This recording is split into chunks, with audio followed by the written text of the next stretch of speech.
Thank you so much for tuning into the MMA Podcast, and we got a doozy here tonight. Just 1 hour ago, the UFC announces that maybe the best champion of our generation, Jon Jones, has been stripped of his title that he's defended 8 or 9 times, that he's suspended indefinitely. In steps Daniel Cormier to fight Anthony Johnson at UFC 187. And that's not it, folks. This Saturday, we have the biggest boxing event of our lifetimes in Mayweather vs. Pacquiao. Last weekend, we had a pay-per-view in UFC 186, and we have DaDa 5000 on for a great interview. It's going to be a jam-packed show. I'm ready. Let's do this shit.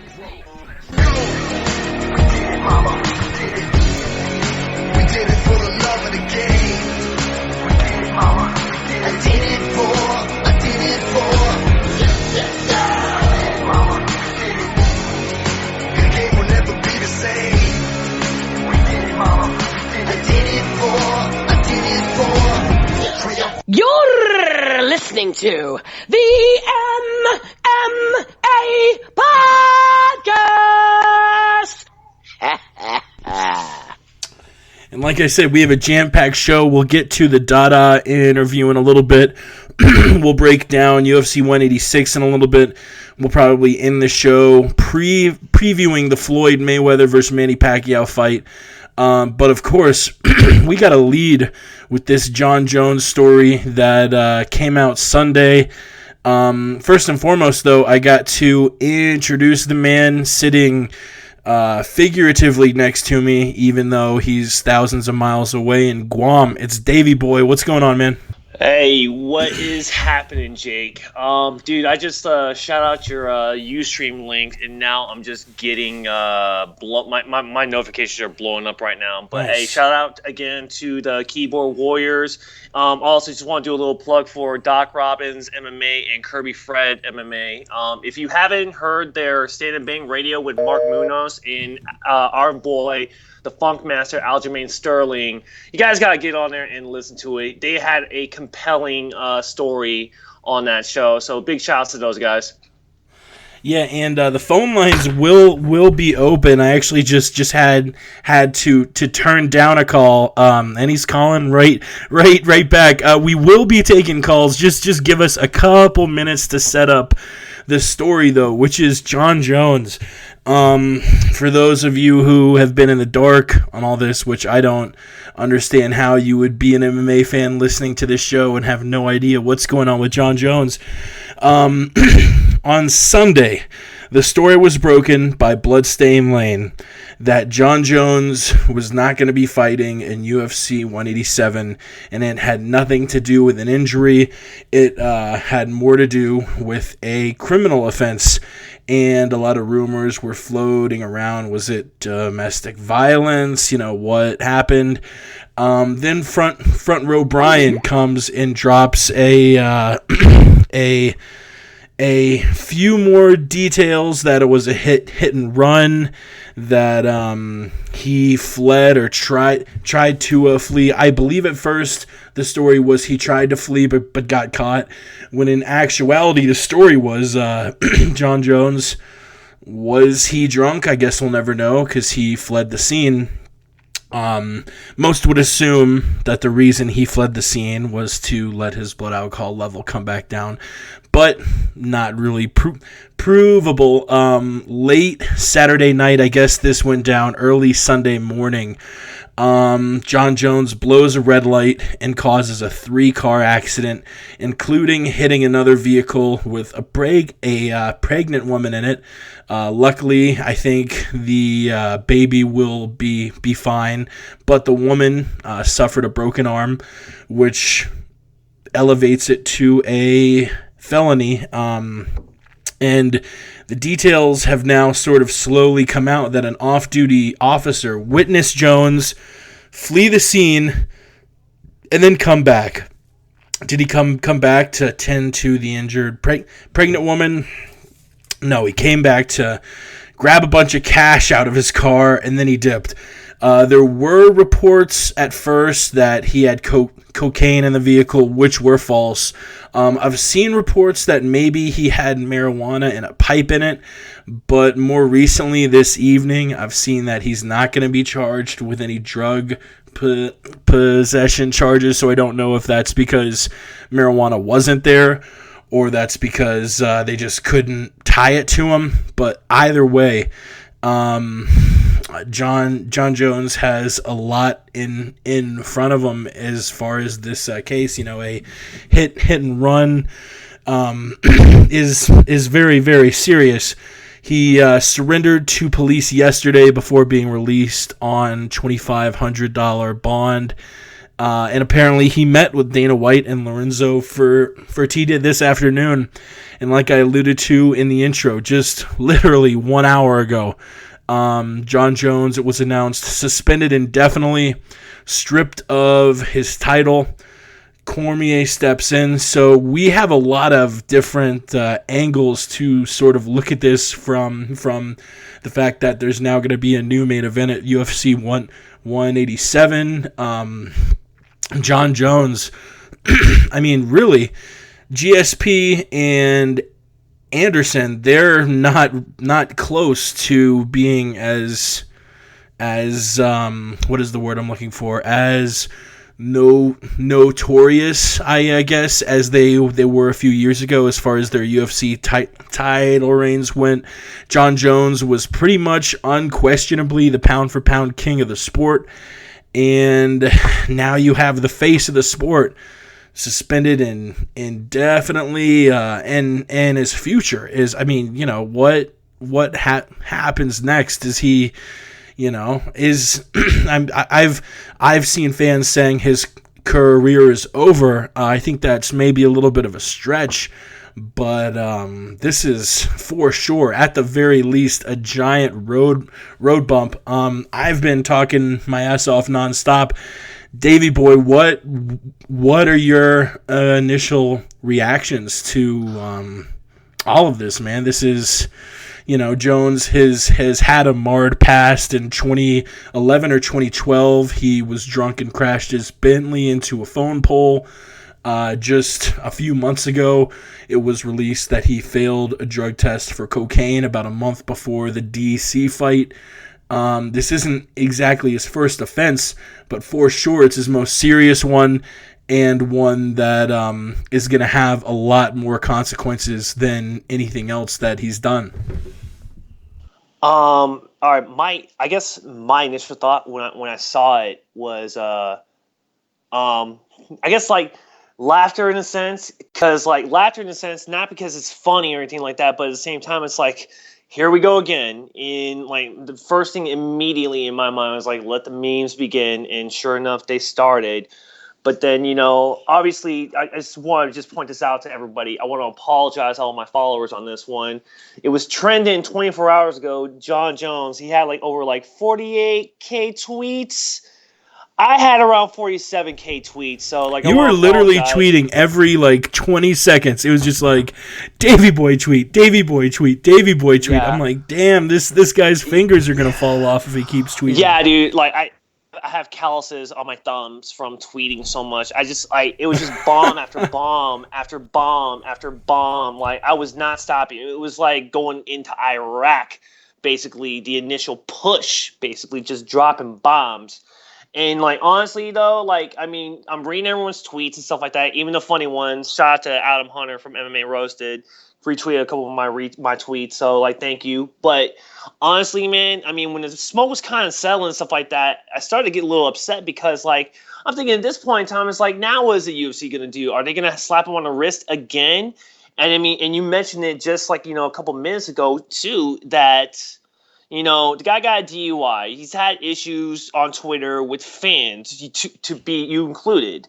He had the brawl with DC. He basically lied to the Nevada State Athletic Commission, when he had to be seen for that reason, and now he had the cocaine incident, and now he has this, like, I was getting, like, I'm reading everyone's tweets, stuff like that, and I can agree to what they're saying at that point in time, to where, they were like, the UFC ain't gonna do anything for him because like Jon Jones is the baddest man on the planet. Like they're promoting him as the greatest greatest fighter of all time.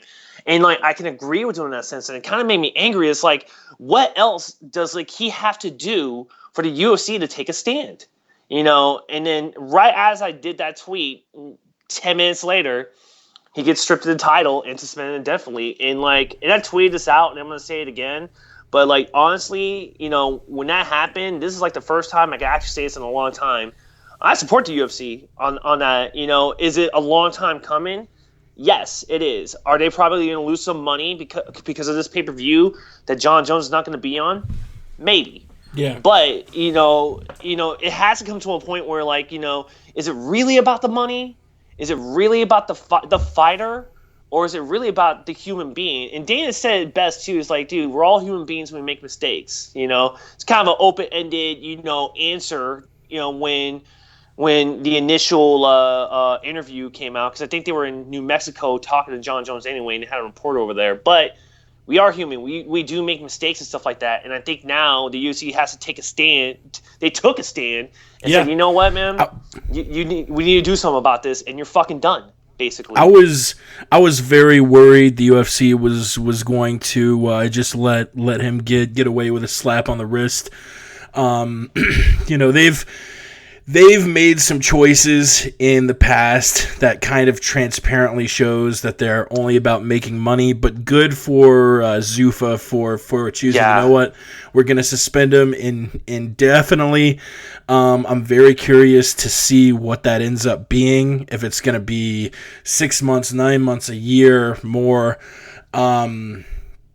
Yeah, you know, the UFC has got to be kicking themselves in the ass for just letting him get away with an 8-hour rehab stint back in late January, because, you know, would more rehab have helped? Who knows? But I think the UFC letting him get away with that and sort of letting him slide through that with nothing more than a slap on the wrist kind of probably bolstered Jon, thinking, you know what, I can get away with whatever the fuck I want. I have mentioned at the start of the show we would have the phone lines open, and we'll go ahead and open up the phone lines now. The phone number is 213-457-3380, or you can Skype us at the MMA Podcast. Tell us your thoughts on the Jon Jones situation. I have not seen an event that has so much spread. You know, I see fans saying that he shouldn't be suspended, he shouldn't be stripped, he should be allowed to fight next month. And I have fans saying that he should be suspended for two years, 3 years. I think the real answer is somewhere in between there. We actually just got a tweet from our friend A Girly MMA who said the UFC definitely did the right thing. I don't think Jones' career is over, and he'll be better off in the long run. Which, man, that's a good point. Like, look, I don't really like Jon Jones. Davey Boy, like you said, Jones actually went after me once on Twitter. And I don't know. I really didn't take offense to it. I thought it was funny. But when you're doing things like calling 14-year-olds faggots on Instagram, it's like, dude, you can't go after fans, especially kids. Like, what the fuck? Yeah. But sort of like the crash, I think it's an ego thing. Sorry. Yeah. Not to cut me off, but you're. Yeah, but I did. No, man, like, I think it's one thing, this might piss off a lot of people, but that's where it goes. I'm kind of controversial on this one. Fans can say whatever the fuck they want to, whether it be a good thing or a bad thing. I'm sorry to say it. You're a fighter. Okay, number one, you're a fighter. Yes, I mean, that's how you promote yourself, but you're also a fucking entertainer, especially when you're on Twitter, especially, that is the main social branch, so you're going to have fighters find you on Twitter. And that's one of the things you guys do too as well. UFC fighters, MMA fighters, you go on Twitter to try to promote yourselves. You got to take the good in with the bad. But just going back to this Jon Jones thing, I mean, there's a to me, it's kind of like a fine line. I mean, if you're going to talk back to fans and stuff like that, I mean, good for you in a sense, but at the same time, when you're being derogatory towards a fan, I'm sorry, you're always going to lose that battle. You really are, because, I mean, it's just going to make your name look even terrible or piss off a lot more people. So for Jon Jones to do things like that, I mean, his douchebag stash just went out through the fucking roof, in my opinion. Yeah. Yes, yeah. I'm not gonna lie, the guy is the greatest fighter of all time. I'll say it again, he is the greatest fighter of all time. But when your ego is overdoing your performance in the octagon and stuff like that, it doesn't help. It really doesn't. So it's just. I love the fact of being a fan and stuff like that. You can call me a hater or a keyboard warrior and stuff like that, but I'm a fan. Okay, the fighters are there to try to entertain us. Unfortunately, okay, they're not there to fight 100% of the time. They're there to try to promote themselves in the UFC. So they're gonna do things like this, but you gotta take the good and the bad with that one. And Jon Jones he overdid it. So sorry, I just want to add that in. No. It's fine. I was going to mention, if you don't feel like calling and instead you just want to tweet us, the Twitter is at the MMA Podcast. We just got a tweet from our buddy Loso Rocks saying, "Yo, I think the UFC did the right thing. He needs help. He will be back in the UFC later on." And our boy Cohiba Poppy says it's about time they took the belt away. And I agree. He in shout out to in his my family. That's my MMA family. He, in my opinion, should be stripped, should be suspended. But I've been seeing folks celebrating his downfall, which I don't know. I think you have to draw a line between saying he should get the punishment he deserves to, man, some of these people on Twitter, you would think they're dancing in the street. Which, look, Jon Jones might be a douchebag. He might be a total piece of shit. But as an MMA fan, as a human, I don't see what there is to celebrate here. We're losing indefinitely. I don't know if I'd call him the greatest fighter of all time. He for sure is/was on track to be that. He's still very young. I still might put GSP first, just because everything he did. And yeah, he took 2 losses, but he avenged both of them, and he had an incredible streak. When he left. I mean, in a sense, you got to put GSP in that status, because when he left the UFC, he left with class. He wasn't like the type of person to talk smack and stuff like that. He had the look. He had the look of a fighter, but he also had the look of a role model where people could look up to him and stuff. And it's the same thing I could say about Anderson Silva too. I mean, he had that same status, even when even with his fights with Talos Leidas or Damian Maia, when he was just basically not really doing much, but he was still an entertaining fighter too as well. And I think also that what won him over was actually Chael Sonnen.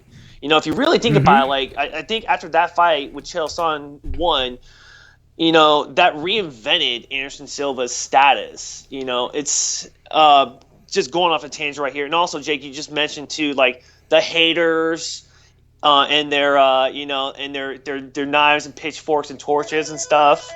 It's kind of fun. It's kind of funny to me. Yeah, I had a call. It's kind of funny to me. I just shot you a link actually of what I shot to MMA Roasted. So yeah, it's kind of funny to me. It's funny you mentioned Silva sort of needing Sonnen to make him what he was. Chael did to Silva what Conor is currently doing with Aldo, and that's really what DC did to Jon Jones. If you really I don't think that Jones was huge before the DC fight. Jones didn't need it. That for sure was the most smack talk going into one of his fights. But I mean, you look at Jones' record. before UFC 182, Jones took out the who's who of the 205ers. He took out Shogun, took out Rampage, took out Lyoto, Rashad, Vitor, Gustafsson, Glover, Chael. He took them all out and did it with ease. I mean, even the fights he didn't finish, he dominated, with the exception of the Gus fight. Tweets actually rolling in about Jon Jones. We have our buddy Dean Richards, PBA, tweeting us, doesn't Jon have his own car in Albuquerque? Doesn't he live there? Maybe he was drunk and hid until he was sober.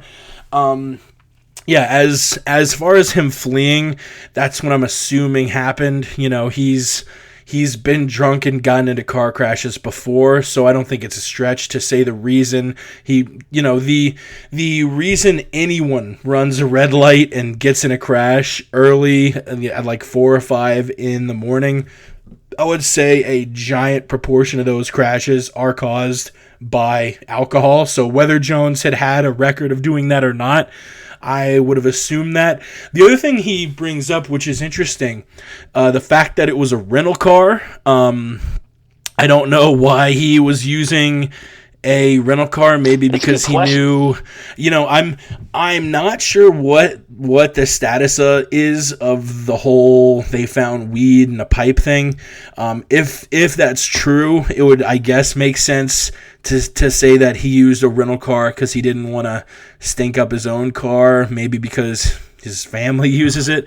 But I think, like, as of right now, I think what they said was, because I think I read the same links you were reading too. I think what they said was, like, they haven't charged him yet for possession of marijuana. I think because they couldn't tie it to him. They're still looking into it. Yeah, I think they're still looking into it though. Yeah, because it's not tied into him as of yet. Yeah. I don't know. It's So what do you think is next for Jon Jones now? I mean, he's suspended indefinitely. I mean, what do you think is his next step now? Should he just wait? Should he just like go cold on Twitter and just wait for his hearing coming up? Like, he's gonna have a hearing, a court hearing. Two more tweets. We literally just got Cohiba Poppy saying this doesn't look good on Jon Jones' legacy resume for sure. And our boy Eddie Law at eLaw31 says, who the hell hits the only car on the street that early in the morning?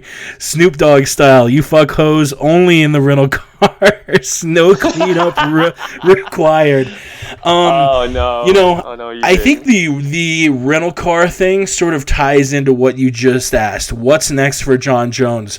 The rental car thing, in my opinion, reflects one thing, and that is Jon Jones' ego. It probably costs so much to get a rental car compared to just taking an Uber. Why do you get a rental instead of an Uber?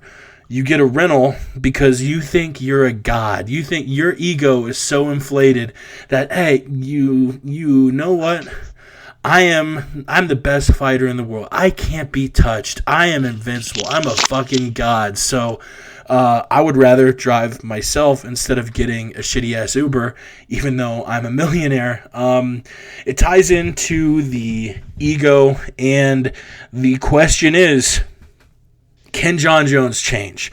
And we've seen things go both ways. We've seen athletes, you know, do things over and over and over. This is the third major thing Jon has done. Yeah, he's done a few other things like petty things, like petty stuff, like fighting DC at the MGM, driving with a suspended license. I really don't count that as a big offense. This is number 3 in my eyes. You had the Bentley crashing into the phone pole, that's 1. You had the failed test for coke, that's 2, and you have this, which is 3. Looked terrible. Not trying to defend him or anything like that, but to be fair about that, his image did look a lot fucking terrible after that. Yeah, it looked horrible. Our boy Eddie tweeting in, by the way, fuck the ads that randomly pop up on your show. That's actually only on the live version. On the iTunes, YouTube, and SoundCloud version, there aren't ads. But in order to stream it live on Ustream and not pay them a ridiculously exorbitant fee, I guess a little 30-second ad pops up every few minutes. So yeah, even on the app, on the Ustream feed, I believe so. Itself. Honestly, I've never listened to my show, I guess, live. I know Rogan does it live on Ustream, but I'm pretty sure he pays the fee to avoid the ads. But I think live there are ads, but not on the posted versions on iTunes, YouTube, and SoundCloud. Yeah, E-Law, if you're fucking listening to this right now, okay, shout out to you first off, E-Law31, follow him on Twitter, Keyboard Warriors. But right. Hey, E-Law, motherfucker, go to the fucking app, okay, because I don't think you're going to get any ads on that one, you dick. Try it out and let us know if it works, because I'm actually sort of interested in that now. But going back, do you think Jon Jones can change? You know, it's... You know, like, I think UFC making a stand, you know, and stripping him a title, you know, I think that's a start. 2 weeks ago, I saw Jon Jones post on Instagram, and I don't know if anyone else saw it, but it was a short video, and it was like him in front of his truck, I think, and he's like, oh, you know what? No, he wasn't dancing. Borderline racist. But no, is he racist? He said something like, you know what, I've really grown as a person and I've really gotten a lot more mature, blah blah blah blah blah. And I think in his head he really believed that, but I think there's just a side to Jon Jones, and you know, no one can say for sure yes or no. He will change, he won't. So I'm not gonna try and stick on one side and, you know, stand up here and say Jon Jones cannot change. He's a piece of shit and he's always gonna be this way. At the same time, I'm not gonna say, oh well, he's stripped of the title, he's for sure going to change now. But if anything is going to change him, this is it. I feel like if he keeps doing dumb stuff after this, then the guy probably won't change. But I mean, this is serious, and the UFC maybe made a mistake in just giving him a slap on the wrist for strike 1 and strike 2. But strike 3, they did the right thing in my eyes. They stripped him of the belt. Do you think? Do you think Jones gets the belt back anytime soon? Comes back, fights? I don't know. I mean, he's suspended indefinitely. Whatever really that means and stuff. And I mean, I think it really is going to depend now. If they do go to court, I know the girl said she had a broken arm and stuff, and like how much of a big deal is this going to portray on the news? I mean, if you looked on Twitter, if you watch the news and stuff, like this is on ESPN.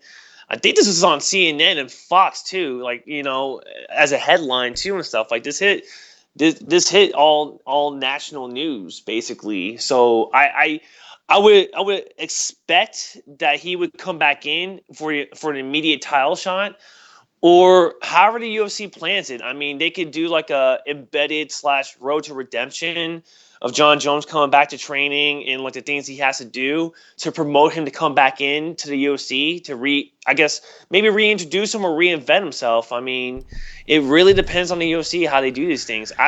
Me personally, I would say give him a fight against Gus. Do the Gus and Jones fight again, and then fight for the title. That would be interesting. I mean, on a business standpoint, I could see them giving a Jones Gus too. If you really think about it, I mean, why wouldn't you not want to see that fight? And I know for the Jon Jones fans, they're probably pissed off that he got stripped of the title. I mean, if you're fans of Jon Jones, cool. I would understand you're that passionate about him and stuff. But if you really think about it, I mean, just to reinvent himself and go up against Gus again, there's some money on that one. There really is. And now I think we could probably move along from this, Jake, or unless, I mean, I'm not trying really to quick. I wanted to mention the statements both from Jon Jones and Dana White. Jones, I guess, was seen leaving the courthouse. He, had a piece of paper over his face because he didn't want folks to see him. Jon Jones' lawyer made he made a dumb as shit statement. Jon Jones needs to get a new lawyer stat. His lawyer comes out and here let's find the quote here. Says his lawyer speaking for him before Jones was able to make a statement himself said, obviously, Jon is involved in a legal case, and anyone involved in a legal case understands the implications of that. Though clearly, Jon would prefer to be focusing on his job, which is just training for this big fight. But I can tell you that Jon is going to do the right thing, and we're going to go through this process, and he's going to let me do the job that I'm supposed to do. Jon Jones' lawyer, way to make it sound like Jon doesn't give a fuck about this and doesn't feel any remorse and is looking more forward to the I mean, just a horrible PR move. And Jones himself just about 2 hours ago tweeted out, made his first statement saying, got a lot of soul searching to do. Sorry to everyone I've let down.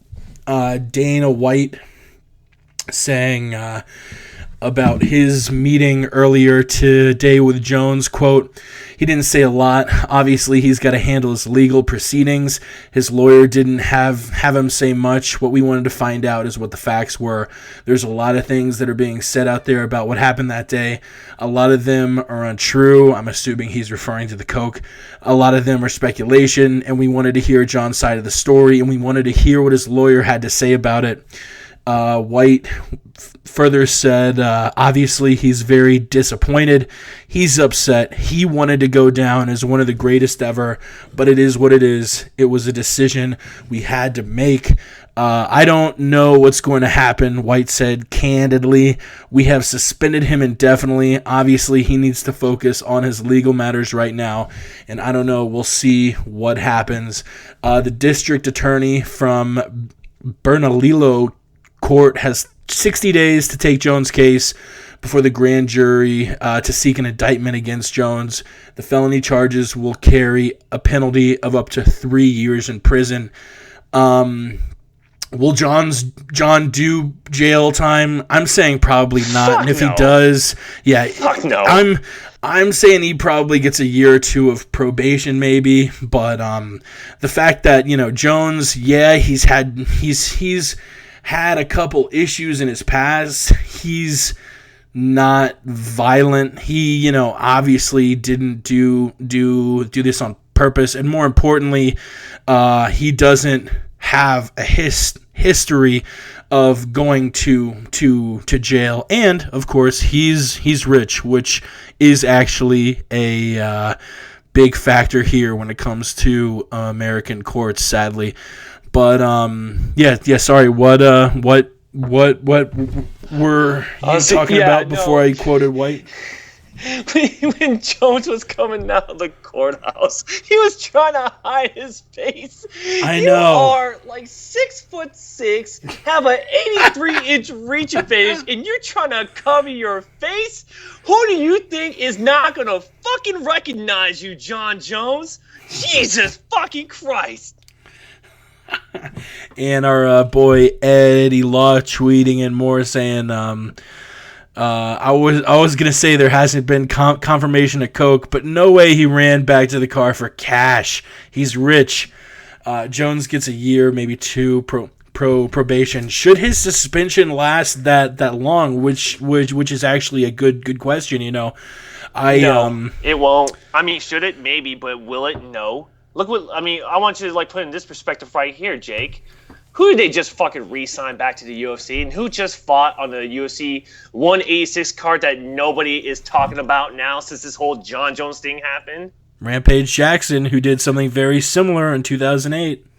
Exactly, but not only that, I mean, they re-signed Rampage Jackson for whatever reason they did because Rampage Jackson is a big name and stuff. I mean, if you really look at it that way, I mean, he's probably going to get 6 months. I mean, I would say at least. I mean, it really depends on the court proceedings, I guess. But if you really put it into perspective, more likely it'll probably be 6 months. It's not going to be a year or 2 years. There's no fucking way. Yeah, I think we see Jones fight again in 2016. You said he should fight Gus in a non-title fight. I'm interested to see whether they throw him right back in for a championship fight or whether they make him fight once before that. There's no way they'll make him fight more than one time before giving him another shot at the belt. And let's be honest, chances are when Jon Jones comes back, probably early to mid 2016, he's probably going to take the belt from whoever has it, whether it's Johnson, whether it's Cormier, whoever it is. Jon Jones, I'm saying now, will be a champ again in 2016. Do you agree with that?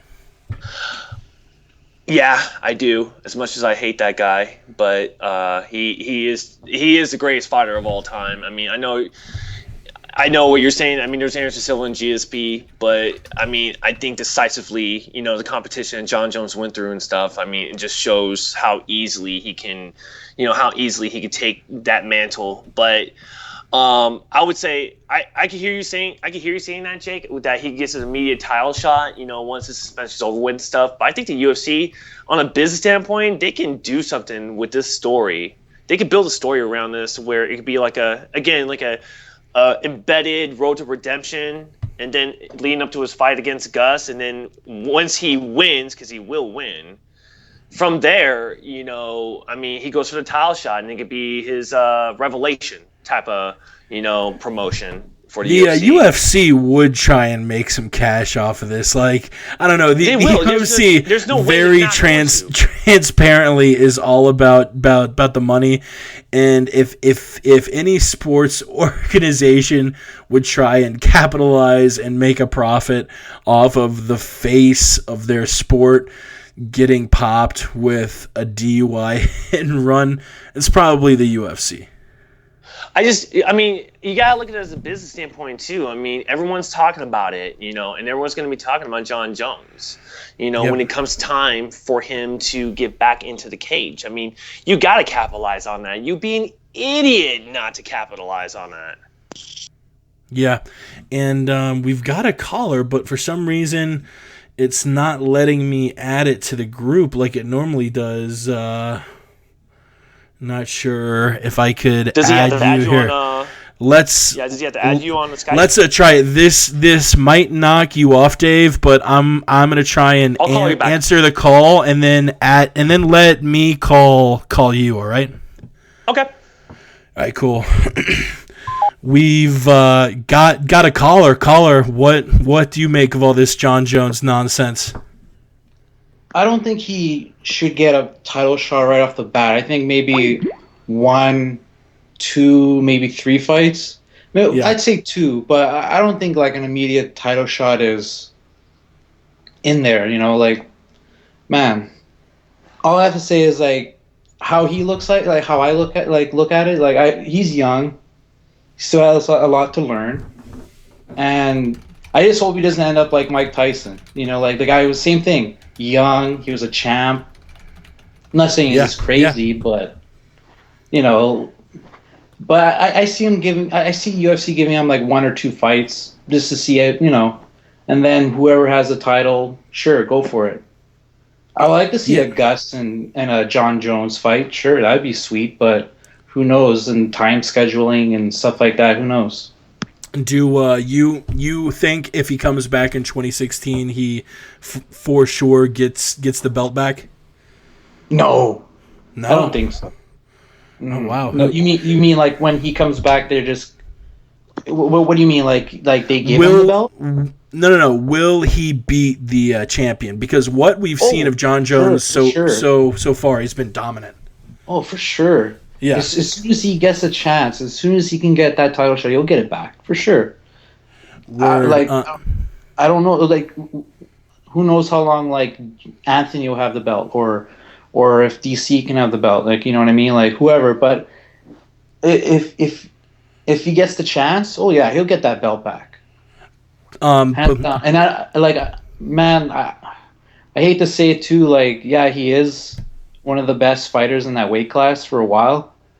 Like, yeah, but man, yeah, it's a wild story, man.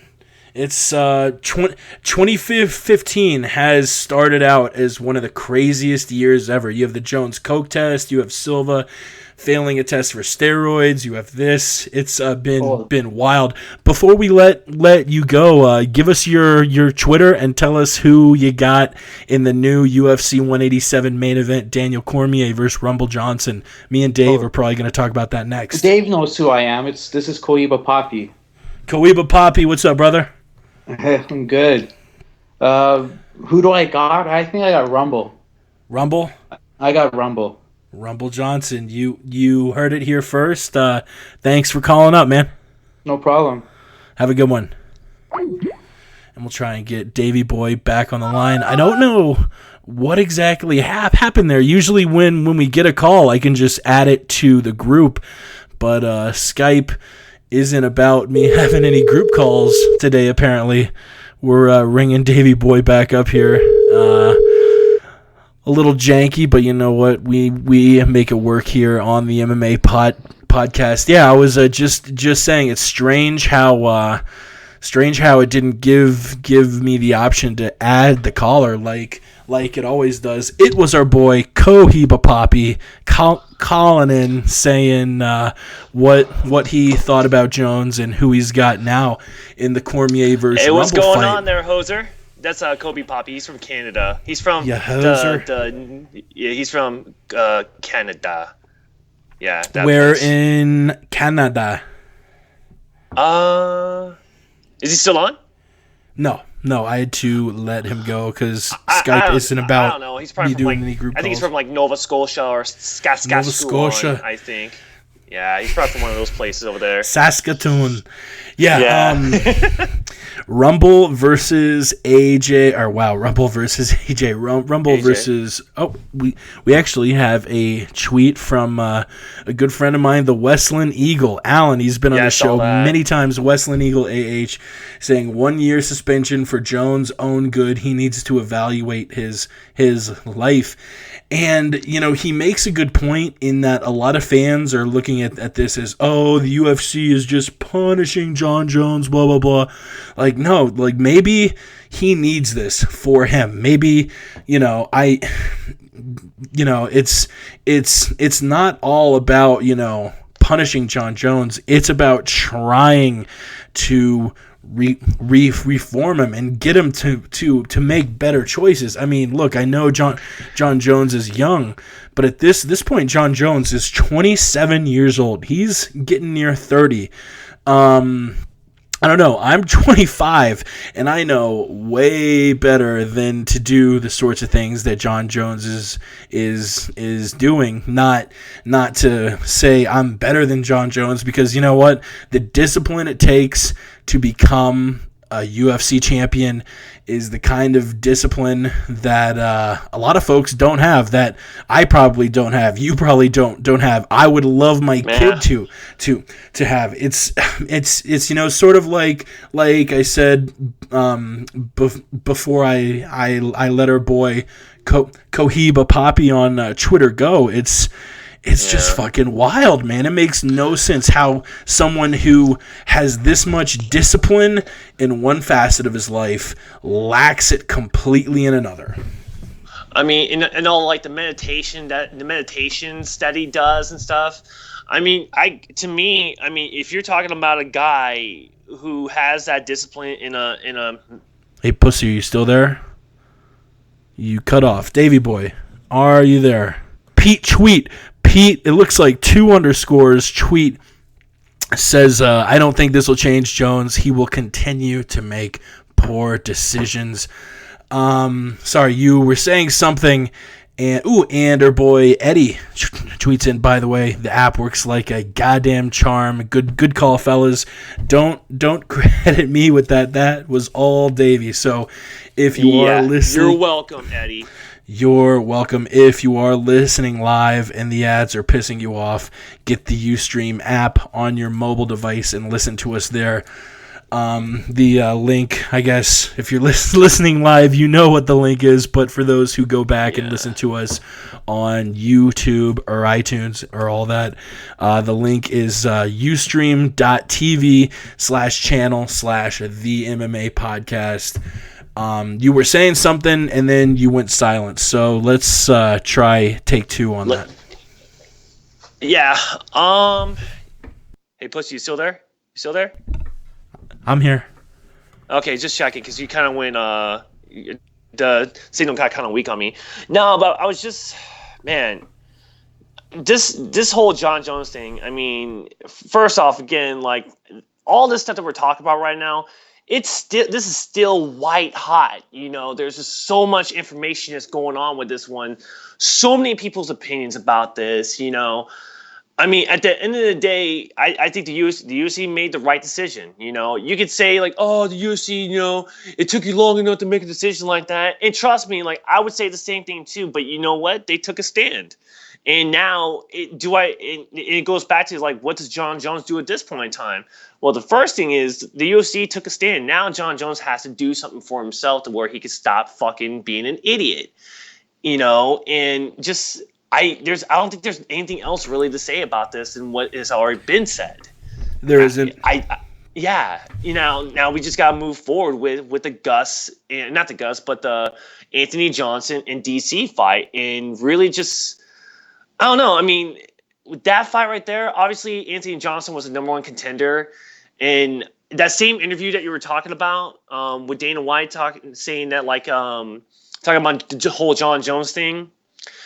They were talking about DC in that one, and they said like without a shadow of doubt, like DC was going to be the next guy to fight for the title. Like, is he really the right guy to fight Anthony Johnson for the title? That's a good question. Very good question. Yeah, is he really the right guy? Like, I think really? So. Yeah. I don't know. I don't know. I mean, he just got the shot with Jon Jones and he fucking lost. You know. Yes. Yes, but let's look at your other options. You have Alexander Gustafsson, who Johnson didn't just beat, Johnson starched him. I don't like that matchup, even though, yes, Gus put up a lot closer fight with Jon Jones than Cormier did. We're not talking about a fight with Jon Jones. We're talking a fight against Rumble Johnson. I don't want to see the Gus fight because AJ starched him. Evans is injured. Bader is probably in my eyes the next best fight after DC just because he's on a 4-fight win streak. But have the guys he's beaten earned him a shot? I say no. I will say this too for Ryan Bader. I mean, because he got in a lose-lose situation on that one. He was supposed to fight in the main event against Daniel Cormier. Next thing you know, he shoots out a tweet to the UFC 2 days ago. I think it was 2 days ago saying like, hey, whatever happens in this Jon Jones situation, I'll be ready to fight, you know, Anthony Johnson for the title if you would like me to. Then next, you know, they just pull DC away from that fight against Bader, and they give DC the shot, and Bader's left without a fucking opponent. So like, I feel bad for Bader on that one. That kind of sucks for him. Yeah, he was going to have a fight that really could elevate his stock, and now he probably won't have an opponent, at least for the next few days.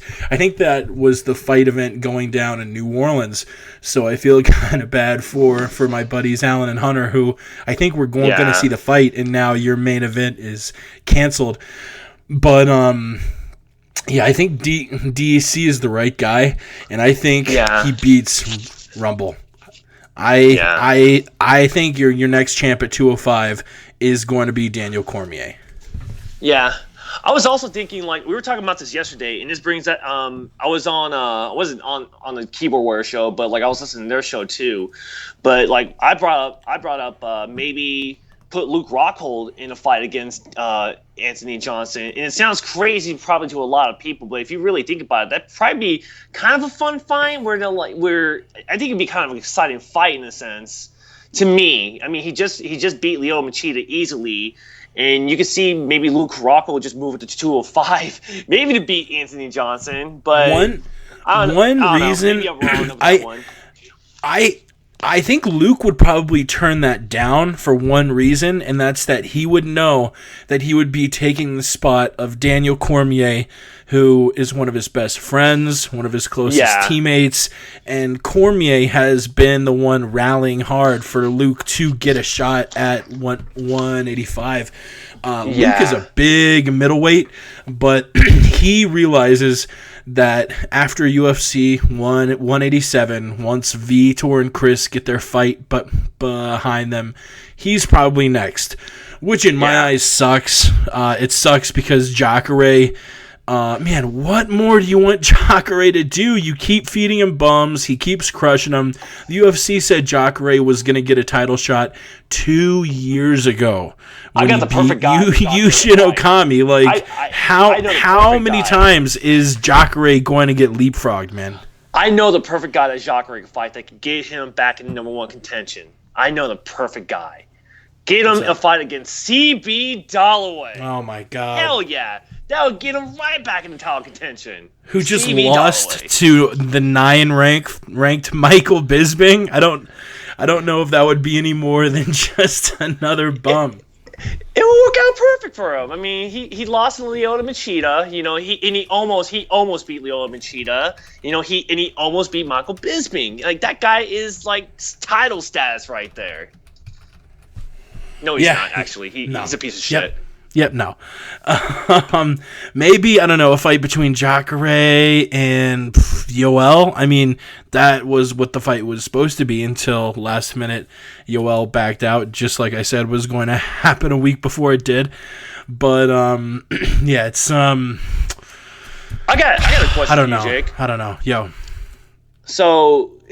It's kind of funny because, like, if you guys, like, follow, like, Chael Sonnen or like, Reddit.com, like, Chael Sonnen had an interview with somebody on Reddit.com, which, I mean, I'm actually scratching my head on, like, how do you have an interview with somebody on Reddit.com? It was an AMA, yeah. So, anyway. Ask me anything. And I think I know exactly what you're alluding to, but go ahead.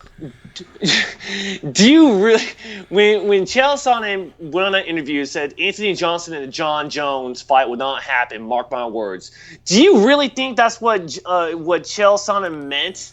Or does this just like help Chael Sonnen's gangster status at this point in time?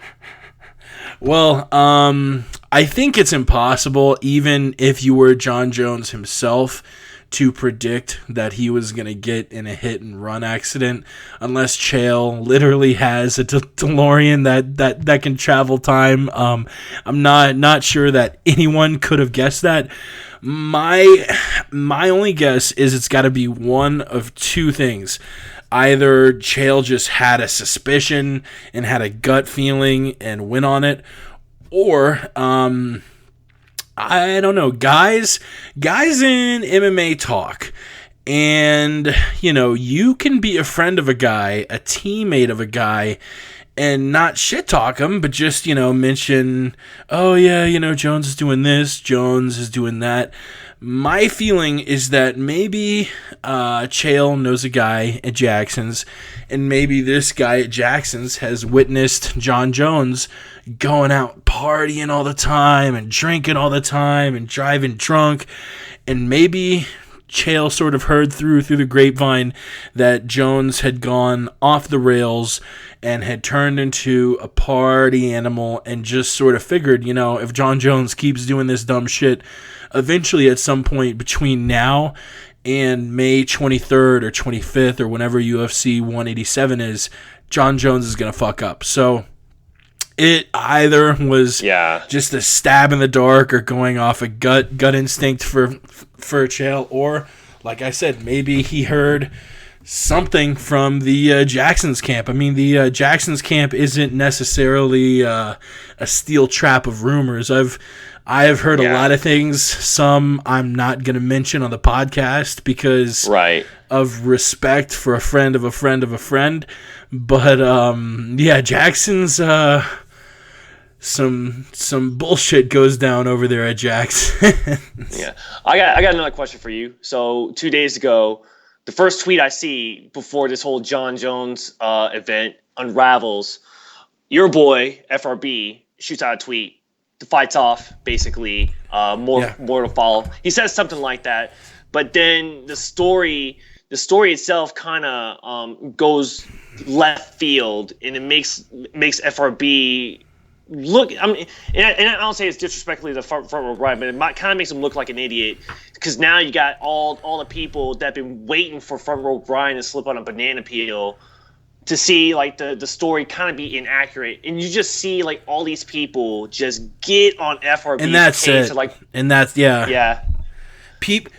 know, if all these people really knew front row Brian, they would know a few things. One, hey, dickheads, he's actually a nice guy. Front row Brian is a good person.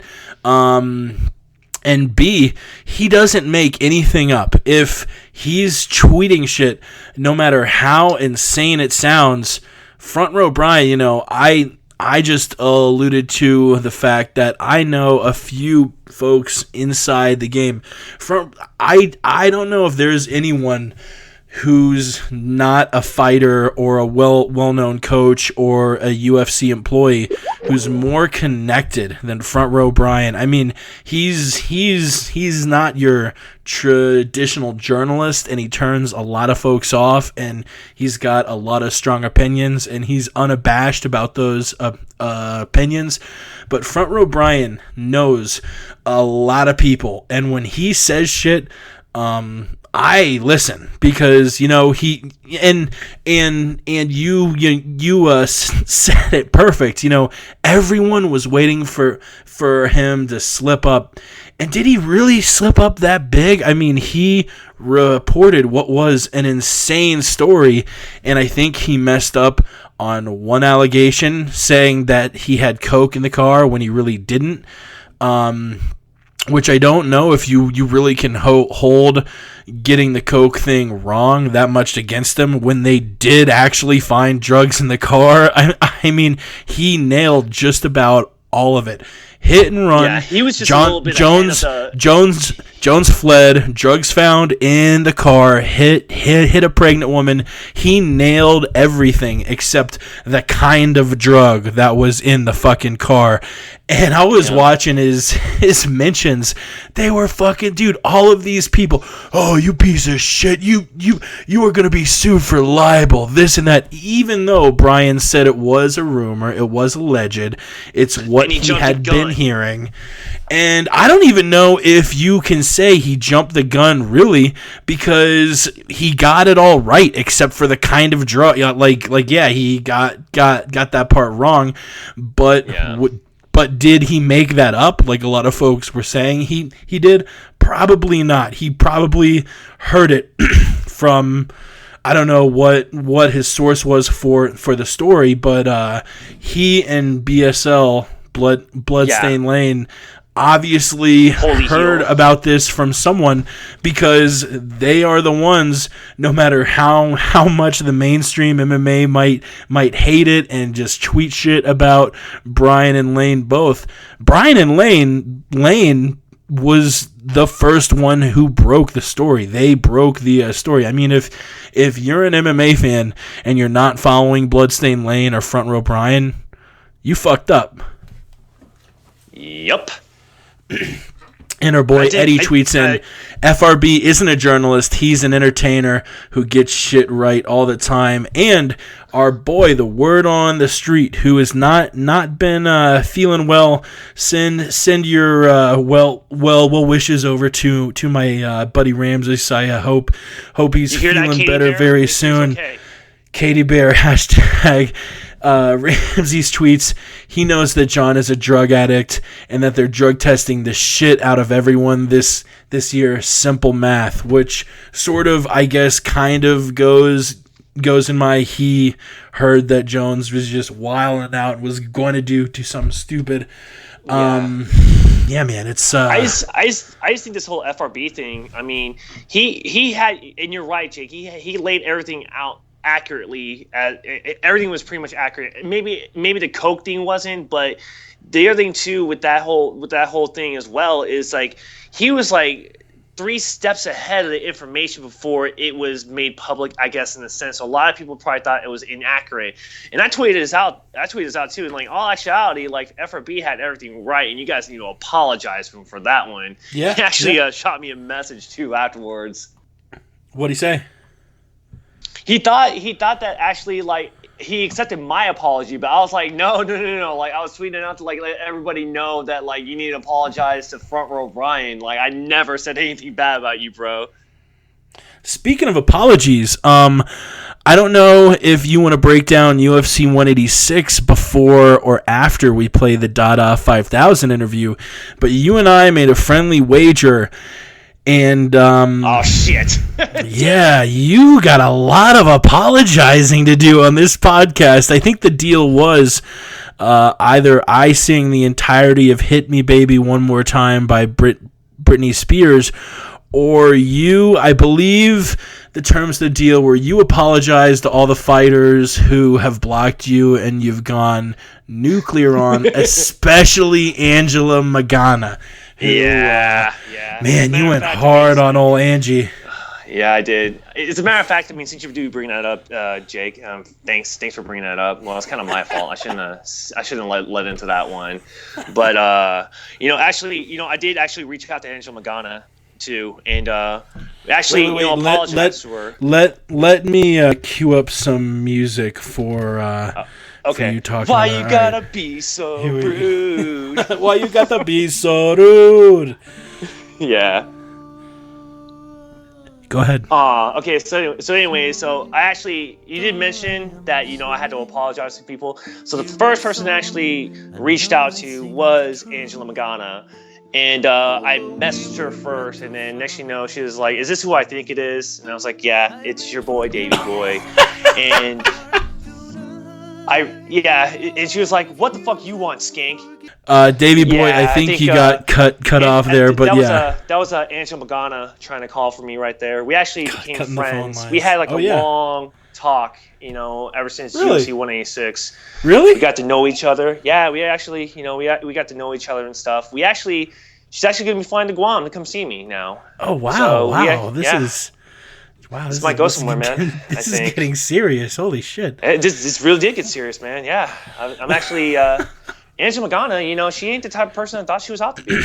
Wow. I'm actually. I think this might be the one, Jake. I have a half chub now. I'm very happy for the weird ass looking kids that you and Angela Magana are going to make. They're going to be so beautiful, and you should see the picture she tweets me or DMs me. Oh my god! Oh nice. Jeez, I mean, especially with her, Roddy Beck. Oh my god.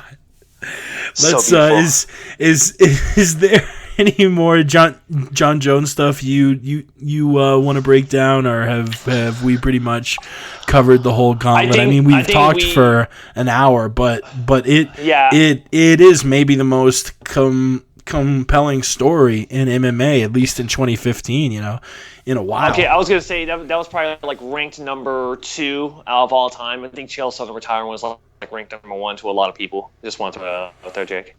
Yeah, Chael. Hello, man. Yeah. Yeah.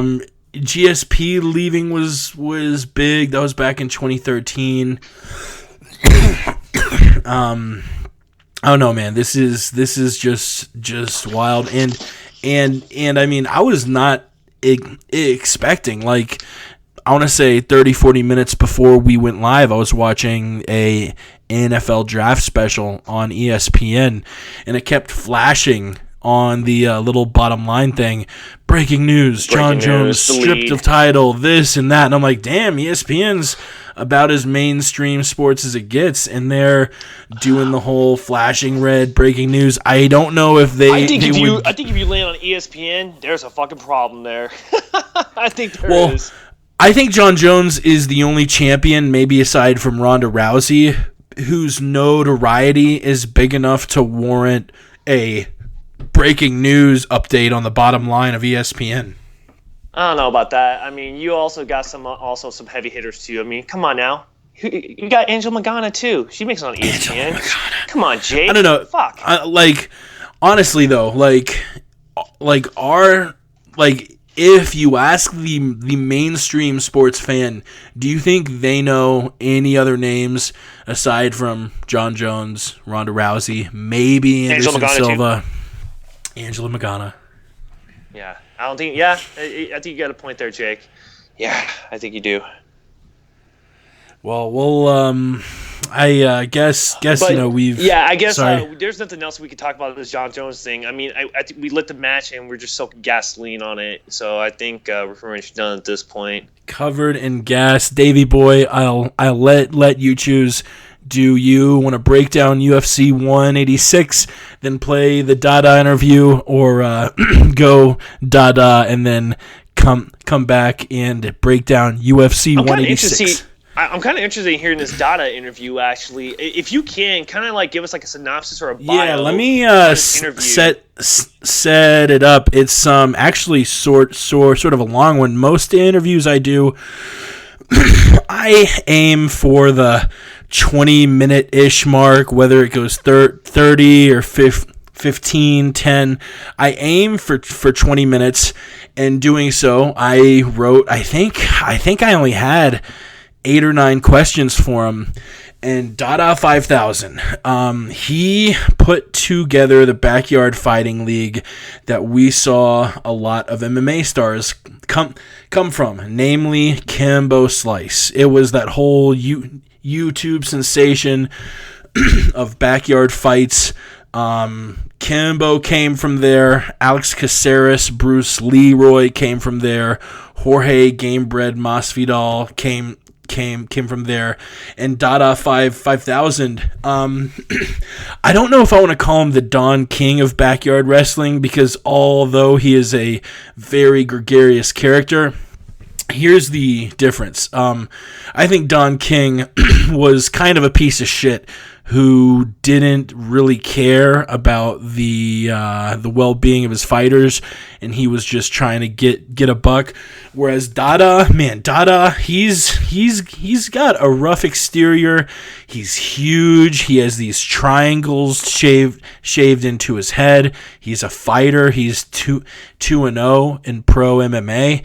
The guy looks like the sort of dude who can beat the shit out of you, when really he is one. Just watching the documentary Dogfight, which Billy Corben, the guy who made the U, broke Cocaine Cowboys, the U2, Cocaine Cowboys 2, he's made a lot of big documentaries, and his most recent one, which is available for $5 on CocaineCowboys.com, it'll be the best $5 you've spent.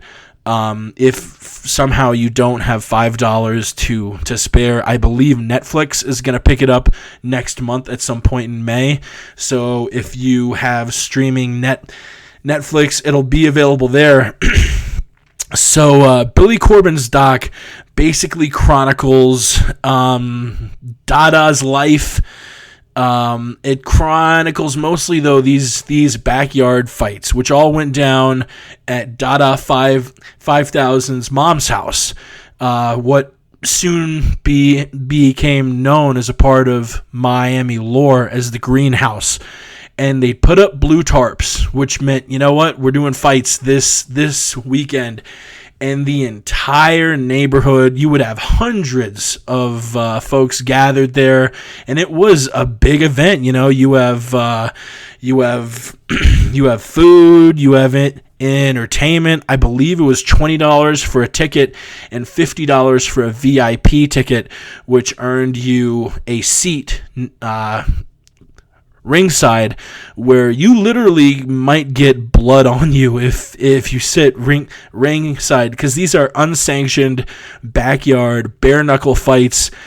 And one of the really intriguing things is one of the parts of the movie which I actually asked DaDa about. I said, hey man, one of the parts of the doc which I watched, and it was amazing, a state legislator says, yeah, you know, if someone were to die in the ring, which, think about it, there is a much higher chance of that going down when you don't have doctors checking these fighters out before the fights to see if there is any pre-existing conditions which might be exacerbated in a fight. The guy says, yeah, if anyone is killed in the ring, there's going to be 2 people going to jail. The other fighter who dealt the lethal blow and the man who promoted the fights, DaDa.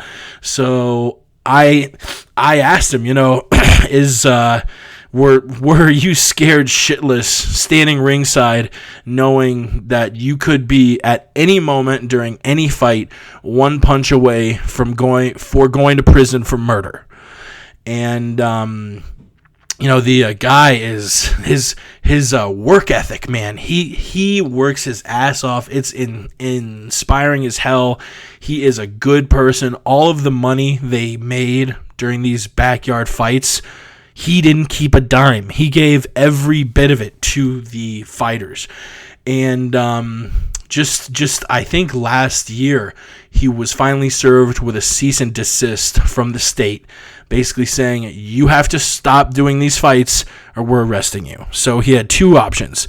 He either could bring the fights even further underground, probably make them smaller, make them more secretive, or he could try to legitimize it and hold sanctioned fights. And coming in June, the first sanctioned fight is going down. BYB Extreme. They're at bybextreme.com. DaDa is at the Real DaDa 5000 on Twitter. And like I said, cocainecowboys.com. If you want to get the doc for $5, it was it went a little long. I think it was about 44 minutes. But, man, the guy can cut a hell of a promo. He's very excited about what he does. And, like I said, his work ethic and spirit is, if nothing else, inspiring as hell. I mean, it made me want to go out and maybe not start a backyard fighting league, but I don't know. It's really inspiring to see a guy who comes from a place like Perrine, Florida, which is the other side of Miami. You don't know about. You think Miami, you think South Beach and clubs and the beaches and lifestyle. Yeah, but there's for sure a different side of Miami, which the film Dogfight does a very good job at going over. But yeah, I've got the interview right here. I might let you go just so there's no audio interference or anything, and that's fine. Yeah, and I'll call you back in 44 minutes. But right, yeah, cool. did you have any questions that I maybe not made clear setting the DaDa interview up? Maybe not the DaDa interview, but just another question. I mean, how would you think of me and Angela actually coming to Colorado to come see you, man? You're a clown. Never mind. No, but hey, no, play that DaDa interview. Without really any further ado, here is our interview with the great DaDa 5000.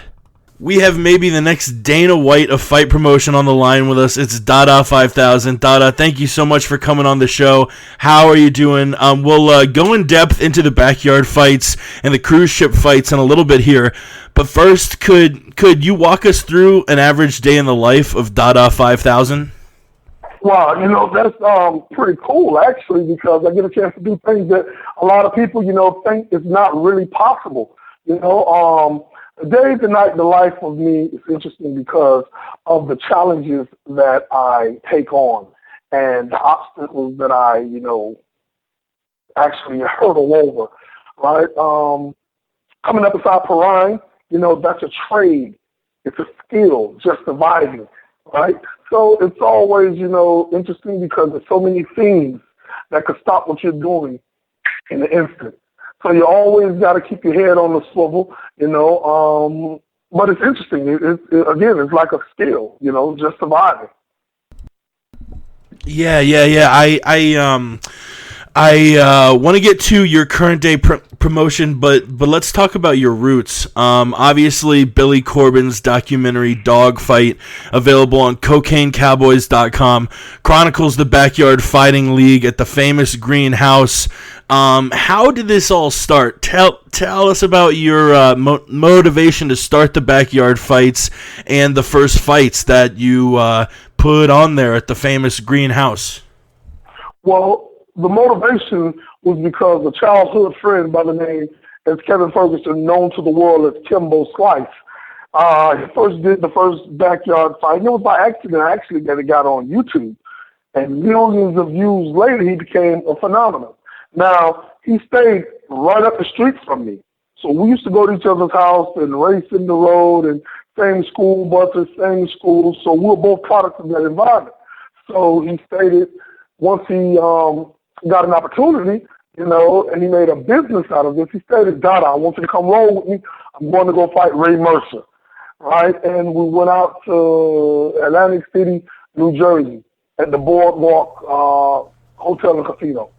And from there, I started seeing, okay, well, this is a market that they left too soon. So I told them, I said, listen, you guys, first, you're going pro now. Let me do the backyard fighting, right? And we can have a farm, a breeding farm full of talented guys, and they didn't see that vision, and I get that because, again, that was my vision. Everybody's not going to agree or identify or go along with your belief, your vision. So I stepped away from them, and I knew that it was a need to do this. I knew that we were the gray area between MMA and boxing, and I knew that I could speak and I had what it takes to get corporate America, to trade in their suits and their ties for baseball hats and tennis shoes and come on down to South Florida. So I started putting these events together, and we've grown so much over a course of years. When I first done it, when I first put together the first show, we didn't have no parameters. It was a group of individuals that was making a circle. That didn't work out too well. But we've seen how we had to implement new strategies in place from actually going through certain events to say this is what we need to do to rectify this situation. That's what we need to do to rectify that situation. And before you know it, man, everybody, was addicted to, backyard fighting and start growing all over the world like wildfire. Yeah, I was going to ask. Things grew, and the greenhouse turned into part of Miami legend. I'm not going to give up too much because folks need to see Dogfight for themselves. But at what point did you realize, whoa, holy shit, this has really become a huge deal? When ESPN gave me a call, and they flew down, right? And we did an event, and it was like, whoa. I thought that this stuff was a myth. I thought that this stuff does not take place in modern-day society. And I'm like, listen, we're doing it. You guys call it underground. I never started underground. So I don't know what it's like to come from underground and still do this. So if I was a problem You know, I was a problem that no one had an answer for because they always thought, and this was led to believe, that it was something that was secretive or underground, you can't promote it. But I was all over social media. I was everywhere, you know, with it. But when ESPN got a hold of it, Miami Times, just to, you know, just give you a 0 to 60 briefly, I was nominated for 2 Emmys on NBC, right? We had the president of NBC, Mr. Dan Brown, come out to our house, a dude who runs a multi-billion-dollar network. He was in my mom's yard eating fried chicken, having the grandest time of his life, right? We had Gordo de la Flaca off of Univision, right? Okay. We had Casa Cerrado off of Telemundo. We turned around and went big in Maxim magazine, ESPN 5 times, ESPN 60, ESPN Radio, Dan Levitard, Joey Taylor, ESPN, Mike and Mike. What else we've done? We've done Maximum, you know, went very big in Maximum. Miami Herald dozens of times. Just like how I'm talking to you now, you know, I've built great relationships with guys like 50 Cent, guys like Akon, got several projects coming out with Akon. We've done the movie Hurt Somebody, you know, excuse me, that's coming out on his up-and-coming album, Stadium, which we've done 2 mini movies as well.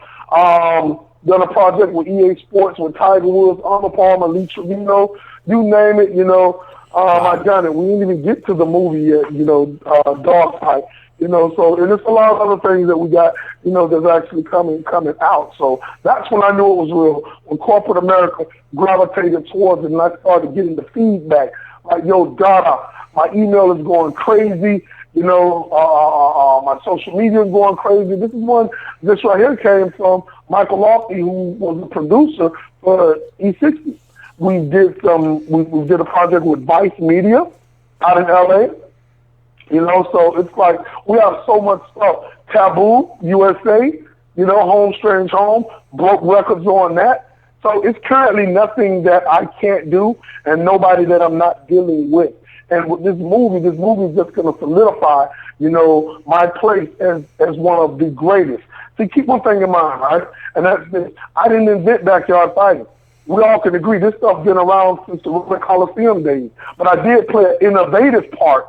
You know, I took something, history repeats itself. I took something, you know, that people were familiar with, you know, and I altered its appearance. I made it more catching to the eye, and I represented it to the public. And I caught the world's attention, sort of like going fishing with good bait.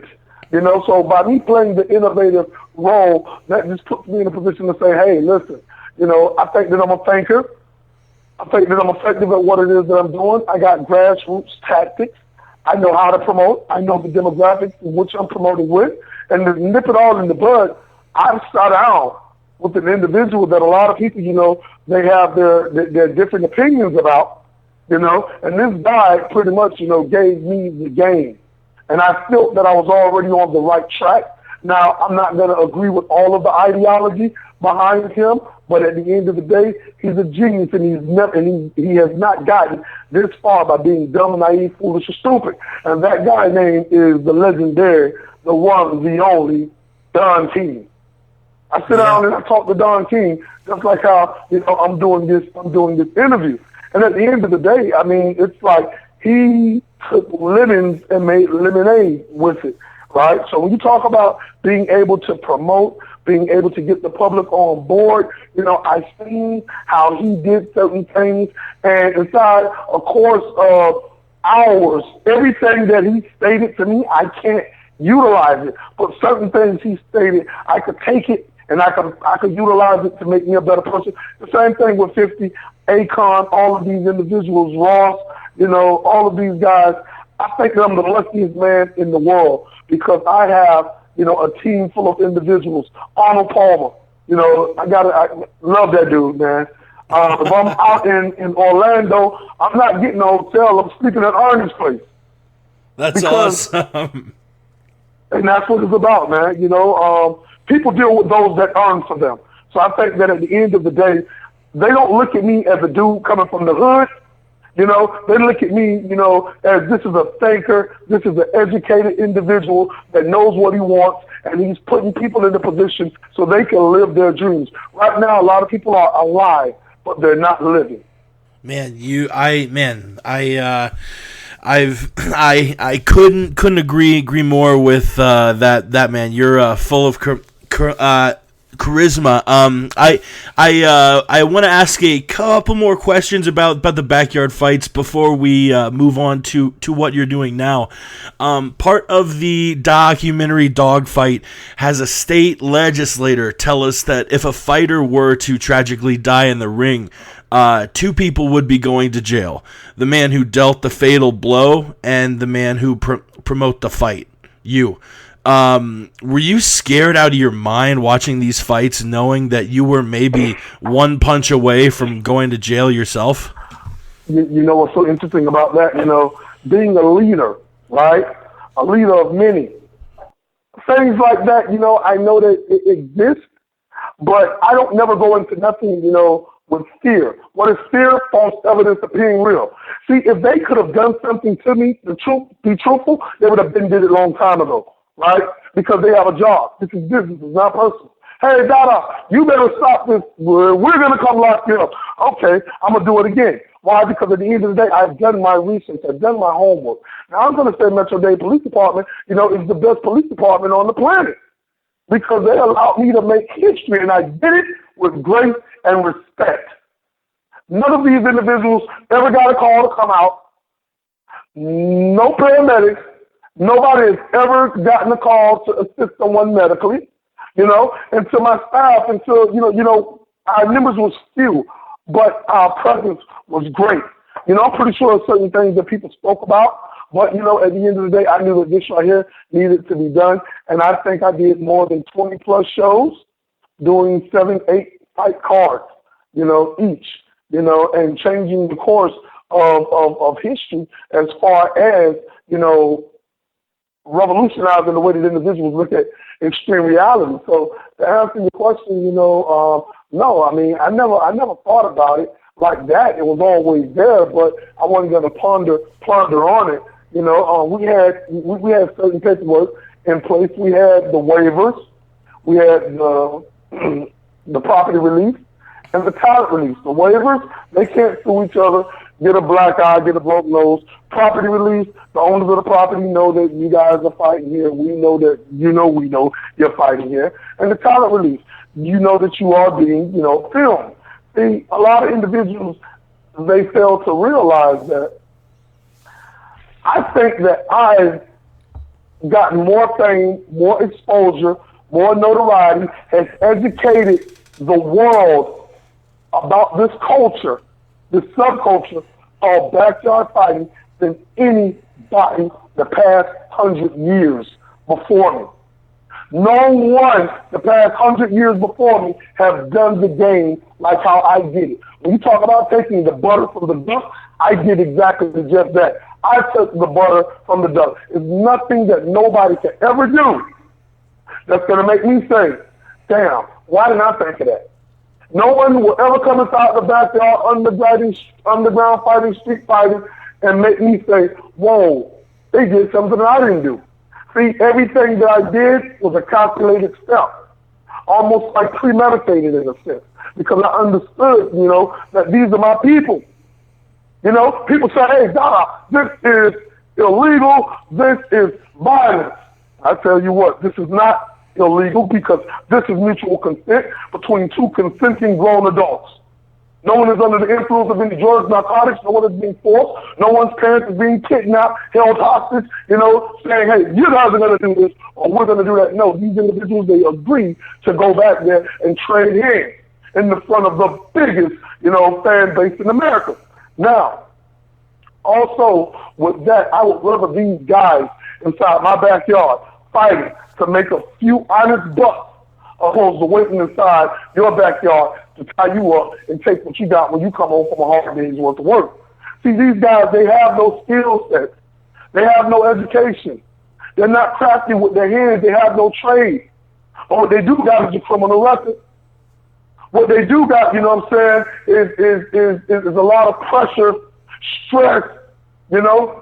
What they do got is they got their two hands and they got the will, they got the heart to get back there, knowing that you're not guaranteed to come out of that cage how you're going in. You may walk out with a gash or a scar that you may have to take with you for the rest of your life. But that's just a small token that they pay for a shot at glory. If Kimbo did it, I can do it too. If Rumble did it, I can do it too. If Bruce Leroy did it, I can do it too. The list goes on and on and on of individuals that fighting professional from the backyard. Again, we bring them out. $5,305 BYB, we make the weekends. I just want to plug this last thing.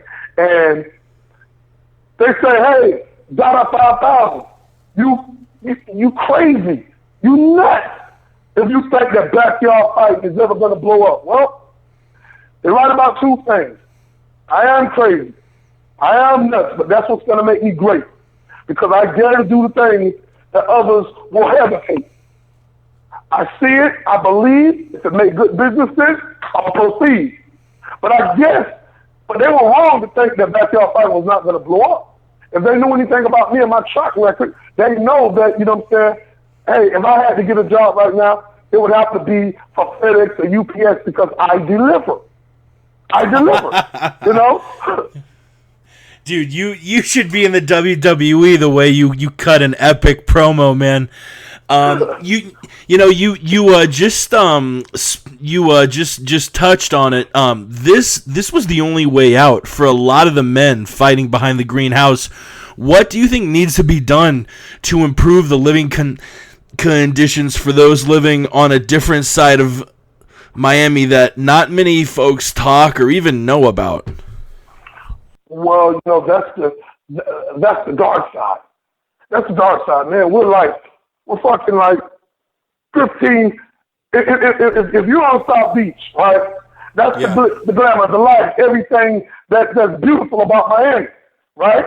But just 10, 15 minutes on the other side, you got Overtown that stays on the first 48. When you go over that bridge, you know, it's like anything can happen. They don't talk about that because that's messing with their money, you know, and tourism is big in Miami. So when you look at it where we are from, you know, it's a lot of pain there. It's a lot of suffering there. It's hard times. It's a part of the culture.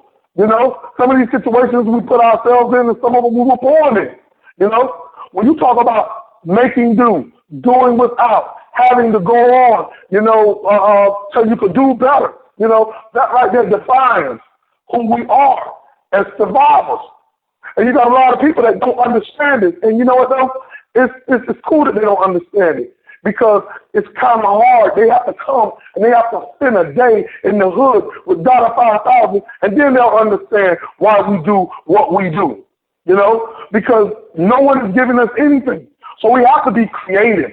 We have to be interesting. And we have to have something. If we're a salesman, what are we selling? We're selling hope. Hey, listen, who stated that one's opinion of you has to define your reality? Somebody say, you can't do this, you're not going to make it in life, that's your opinion of me. We all have them. While you're sitting there judging me, telling me what I can't do, I'm not going to let that define my reality. As a matter of fact, I'm going to use that as motivation. And I'm going to continue to engage in consistent action. Now, when you look at these individuals coming from these low, run-down, poverty-stricken communities and subdivisions, right? Most of these individuals, they are born already behind the 8 ball. They were raised up inside of a single-parent home where the parent is not the mom or the dad. It's the grandmother. So at the end of the day, she's there. She can't force, you know what I'm saying, the positiveness of education because she dropped out in the 2nd or 3rd grade to go work in the bean fields. So now you have kids raising kids. That's why the murder rate is so high. Because you got babies having babies. I see it firsthand. I'm a mentor to a lot of children in West Carolina. I'm more than just a promoter. You know, I'm more than just a dude who just said, hey, I'm going to take backyard fighting to another level. Man, I'm sitting down with kids, you know, that the parents don't really even give a damn about. don't even know where they are at 9, 10, 11 at night. This is what's Quran. This is what they don't want you to know. So they would never put this inside of a position because it's going to mess up their current situation. You know, and that right there is the promotions of what, you know, is relevant towards them. But we're doing some pretty amazing things. You know, we give out a lot of turkeys, man, like each year. We give out thousands of turkeys. Something as small as a turkey can mean a lot. Because somebody stated, hey, listen, you know, you got $5? I heard a dude say, you know, no, I don't have $5. Man, you ain't got $5? Well, apparently you don't need it. You know, because you're asking me. And I understood right then that the struggle is real. Something so small can mean a lot, especially when you ain't got it. It's almost impossible, you know what I'm saying, to actually go on. And it's a struggle. It's a struggle every day, you know. But that's why I sit down and I isolate myself away from society so I can think. And I came across concepts and ideas to help shape, you know what I'm saying, how we look at extreme reality. You know, and I will run for office within the next few years, you know, political, you know, because at the end of it, I understand what it takes for me to put my people inside of a different situation, inside of a different bracket. You know, it takes somebody that understands what's going on to fix the problem because I came from the problem, you know. So I understand how the solutions, you know what I'm saying, must be implemented in. So, you know, I know how to say, you know what I'm saying, my people, not just my people, you know what I'm saying, the have-nots all over the world. You know, it don't matter what color you is, what race you is. If you're a minority, you can identify with hard times. Backyard fighting was just a catalyst, a stepping stone to educate the people that we are for real. We're down here. They say, hey, welcome to the third world. Okay, welcome to Miami-Dade County. Because it's just like the third world. Man, that's powerful, man. I would vote for you, and I think anyone else who heard the passion you speak with would do the exact same. Let's fast forward to current day. You got a cease and desist from the state, and instead of bringing the backyard fights deeper underground, you decided to legitimize it and hold legal sanctioned fights, including an event on a cruise ship. Where did you get that idea from? Wow, it's so interesting you stated that, right? You know, I would never bend, fold, break, or shift from my beliefs. And you know, I was going to do something on July 4th of last year, right? It was going to be on a pay-per-view scale, you know, because I generated just that much faith, you know, inside corporate America. And they said, you know, we're going to see what we can do. So when people start realizing, whoa, this dude already is giving a tail without no machines behind him, off his own creativity and ingenuity. You had, and this is no exaggeration, you had individuals, you had more than 300 calls come into the Florida Boxing State Athletic Commission's office, right? They even called Vegas. They even called Jersey. You know, and it was like, hey, we want to do backyard fighting. The Vegas Boxing Commission was like, excuse me? Yeah, we want to do backyard fighting. You know, like Kimbo Slice, yeah, we're familiar with Kimbo Slice. You know how he got famous? Yeah, we know how he got famous. We want to do that. No, we don't sanction that. We do not do that. Well, you guys have to do it. They're doing it in Florida. I'm like, look at this shit. You know, they did the same thing, you know what I'm saying, to Jersey. That put Florida in a position to say, you know what? You have these MMA and boxing promoters saying, this dude, DaDa 5000 is a problem. He has to be stopped. We're spending out 50 to 100K on these events.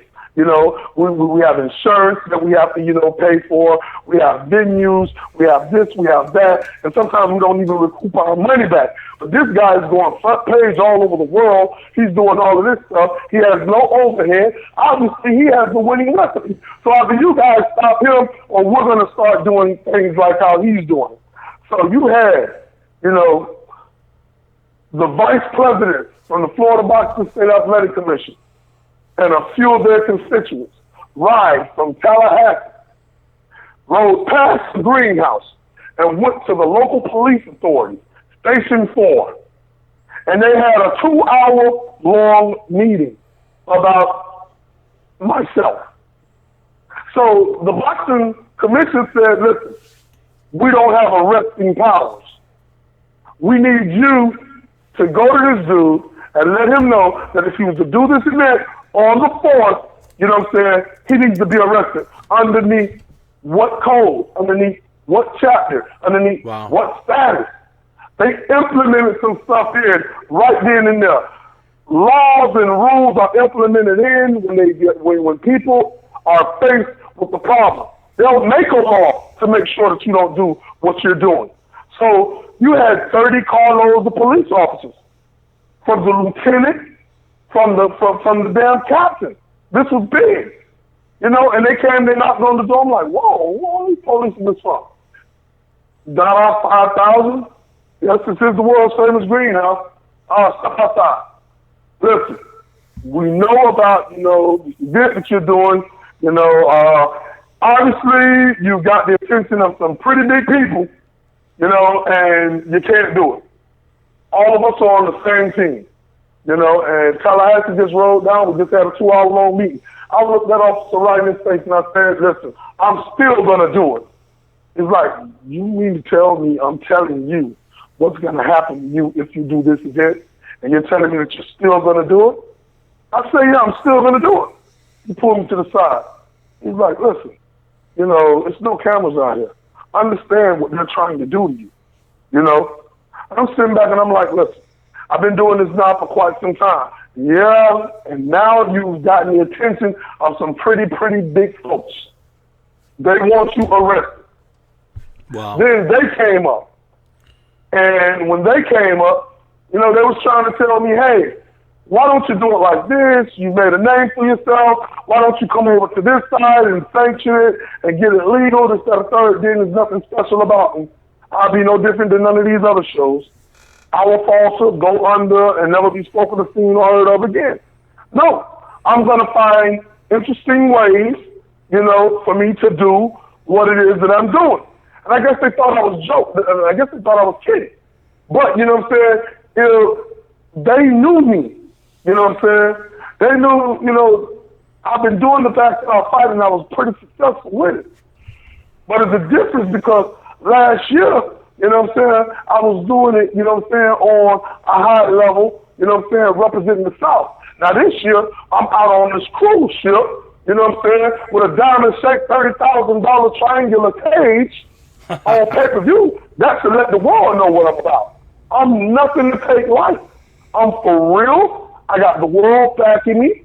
You know what I'm saying? I got all of the entertainers and superstars promoting me. You know, boxers and rappers fought inside the squared circle. MMA fighters fought inside the octagon. I'm at my warehouse right now, and I'm looking out my window at a $30,000 diamond-shaped triangular cage. That's a work of art. It's got a debut to the ring. You know, on this ship, none of the superstar fighters that formed and build a name for themselves on the internet is the star. This ring is going to be the center of attention. You know, and again, it's just all on creativity. You know, I have partners in NASCAR. Man, I got my own NASCAR. Man, we run Carlos Contreras. You know, with Rick War Racing, you know, car 15, you know, it's the BYD dogfight car, you know, and hell, we running on all the pro channels, man, like Daytona. We just came back, you know, from Virginia, you know, so now we're going to go out to Atlanta, you know, it's the Xfinity Series, the NASCAR. So, you know, I think that I'm not at the top of my game because I'm just getting warm, but this right here is how we're going to, you know, change the course, you know, of extreme entertainment. Once Pacquiao and Mayweather fight on the 2nd, boxing is going to be in a drought because I'm a firm believer that, you know, MMA is definitely trying to take boxing out. You know, boxing is on life support. You know, so we're going to put MMA and boxing in the same hospital and we're going to put them in the same bed. We're going to save the county some money because we're going to get rid of both of them. You know, and a lot of those guys are going to come over to what we're doing because we are pure. When we say may the best man win, we really mean that, you know. And if somebody wanted to stop me, Good luck with that. They should have tried a couple years ago. Now it's bigger than me. You know, it's much, much bigger than me. I'm just a representative for the movement. I'm just the face. But it's a lot of people behind me that make this thing go. People see me and think that, hey, you know, hey, we get rid of DaDa or this, that, and the third, you know, then everything else shuts down. No, I created a machine, you know, that this thing will forever live on. DaDa 5,000, you know, I got to get in a chair like a king or something like that, you know what I'm saying, but I could, you know, embody like a sitting on a throne. I love it. I love it. Just a few more questions. Fighter pay is a hot button issue in MMA currently, and when we spoke the other day, you touched on how you were going to really do your best to pay your fighters a fair wage. Tell us about all the bonuses and pay incentives that are going to be made available to these guys. Wow. You know, I'm a firm believer. You know, again, I've spoken with Don King more than several times, you know, man, totaling. We tallied up all of the hours that we chatted. It will be equivalent to days, you know. And I see how the sport has evolved, right? And I see the struggles that are presented to my people every day. So I say, yo, these individuals, you know, they have families, they got bills, they got, you know, obligations, you know, and they're going out there and they're risking it all. You know, and we're the gray area between MMA and boxing. We are a pro league now. You know, we're just still bare knuckles, no time, no rounds, you know, go hard. You know, home is no longer an option. Because if you're not going hard and your opponent is, you're going to the hospital. So I understood all of those factors. So when it comes time to pay these guys, even a no-name fighter, right, in a loss, will walk away with more than $1,000. That's a guy that nobody has ever heard of. You know, I fought on the movie, right? I fought a guy named Cedric James. They only paid Cedric as a pro fighter $500. Wow.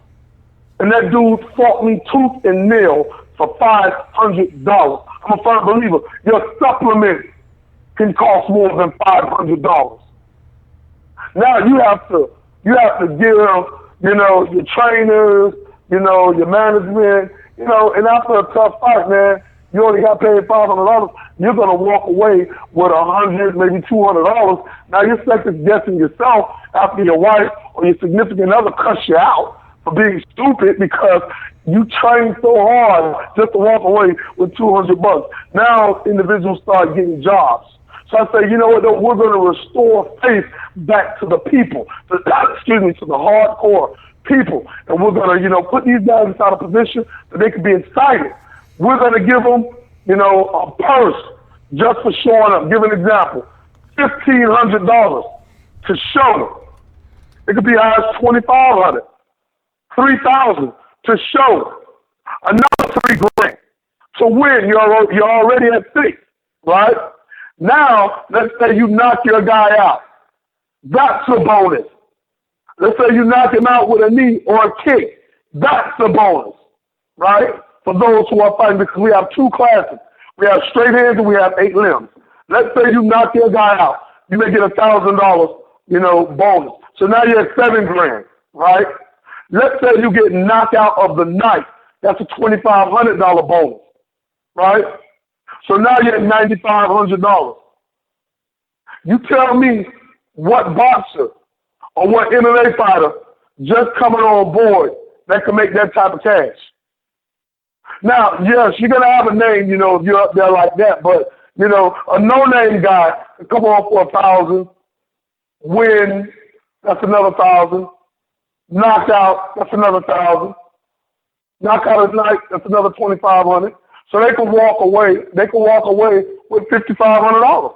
That's not a bad payday. That's not a bad payday at all.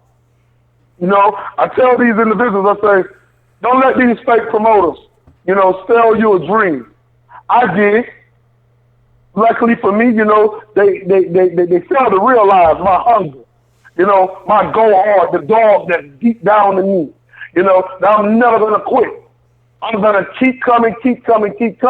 But I got tired of putting my future in the hands of fake promoters. you know, and you can hear this in my voice. So it's obvious. You notice that when I was fighting, I said, you know what, if I ever fought again, it's going to be for myself.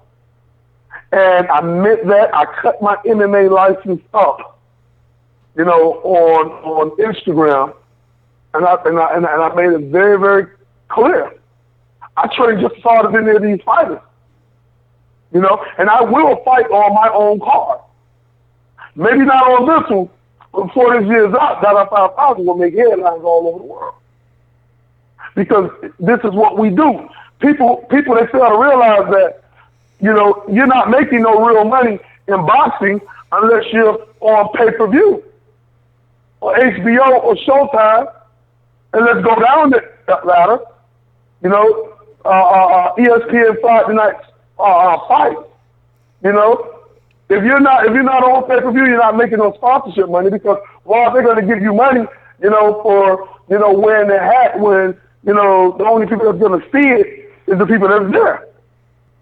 And we all know that you don't get rich off your fight purse unless you're top 10. You got a lot of guys that ain't never break top 10, but they are on a pay-per-view card. And they're worth millions of dollars because of the level that they're on. I got UFC guys calling me now that have fought inside the UFC. So I understand that these guys are sitting back, they're home, they're waiting on the damn call to come that's obviously never going to come. So me being the person that I am, I'm just giving these individuals, you know, an opportunity. Because you got guys that are training, you know, but they have nowhere to fight at. If it's not Bellator or UFC, where are they going to fight at? They have nowhere to go until now. Do you have any specific plans yet for the first event as far as a date or how folks can get their hands on watching it? Yes, I do. The first event will be on the 5th of June. You know, the tickets will be available. We're going to post on social media. You know, I'm still waiting to see, you know, exactly how that's going to be. They will be able to order the event. They can go to BYB Extreme, you know, and they can order the event for $9.99. You know, they could get fighter profile, all access. We're doing the 24, doing a 24/7 like HBO, you know, do with Mayweather. And the boat information, you know, will be available. But for those that can't, you know, make the trip, you know, they can always go to BYBExtreme.com and actually, you know, order their pay-per-view information, you know, right there. And again, it's like what we do is we put things in context that people, you know what I'm saying, can understand it and appreciate it, you know, and we're bringing, you know, the best fights, not just, you know, from Dade County, but from all over the world. You know, we're like how boxing was when you say, hey, undisputed, you know, heavyweight champion of the world, Mike Tyson. We're fighting guys from all over the world. In September, we're doing a U.S. versus U.K. So we're going to get 10 of the toughest men breathing from the U.S., Kentucky, Philly, Texas, and we're going to fight 10 of the toughest guys, you know, from across the pond, you know, with James Quinn, you know, those guys from the UK. You know, and again, people say that DaDa is crazy, he's nuts. I guess if they think that I was crazy, I was nuts. I guess what I'm about to do next is going to make me totally insane. You know, for everybody that's listening to this podcast show, I want them to take out, you know what I'm saying, their cell phones. If they don't have a cell phone, it's okay. Just pull out a pen and a piece of paper. Yeah, I'm from the streets, so I like to deal with my people hand to hand. That's the direct connect, you know. No middleman. My number, 786-439-5957. 786-439-5957. And to those out there that know me, they know that that's my direct number. So I'm not joking. I want everybody, you know, to hit me up, to send me, you know, email, an address so I could, log their information inside of our BYB subscriptional database. Not data, database. So I can keep them abreast on the latest of what's actually going on inside the movement, inside the history of backyard fighting. BYB, that's Backyard Brawls, Extreme Fighting Series. We are the next generation. This is the next evolution of backyard fighting.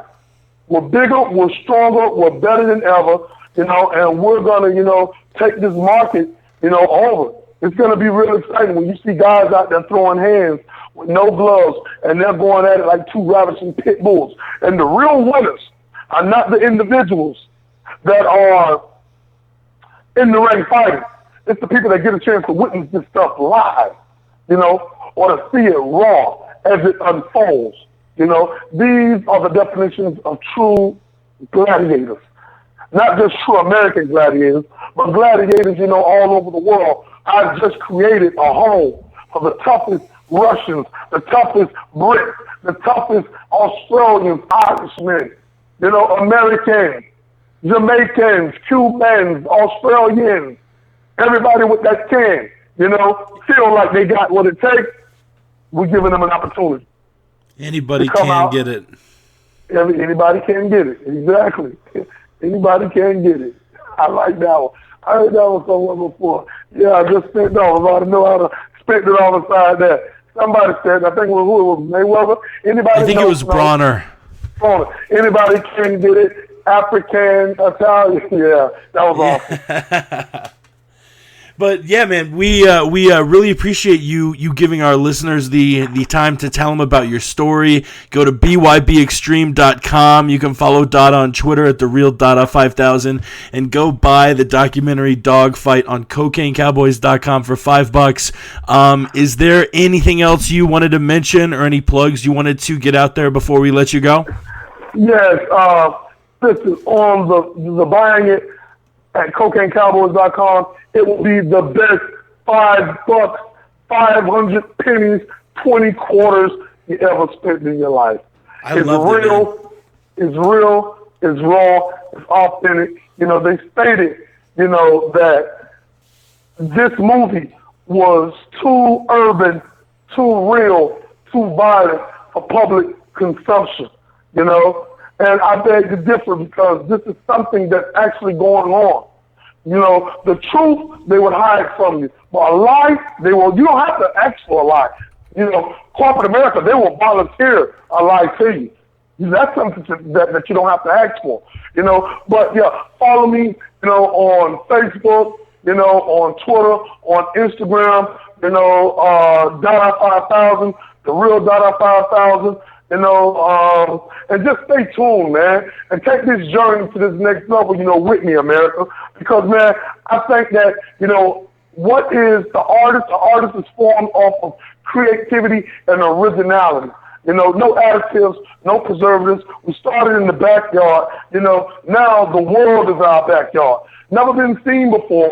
We're on a mega cruise ship, this June 5th, broadcasting this thing out to the world, with a masterpiece on the top. Again, what we're doing is real, is raw, is authentic, and you can't speak of backyard fighting, underground fighting anywhere in the world without mentioning DaDa 5000 name in it.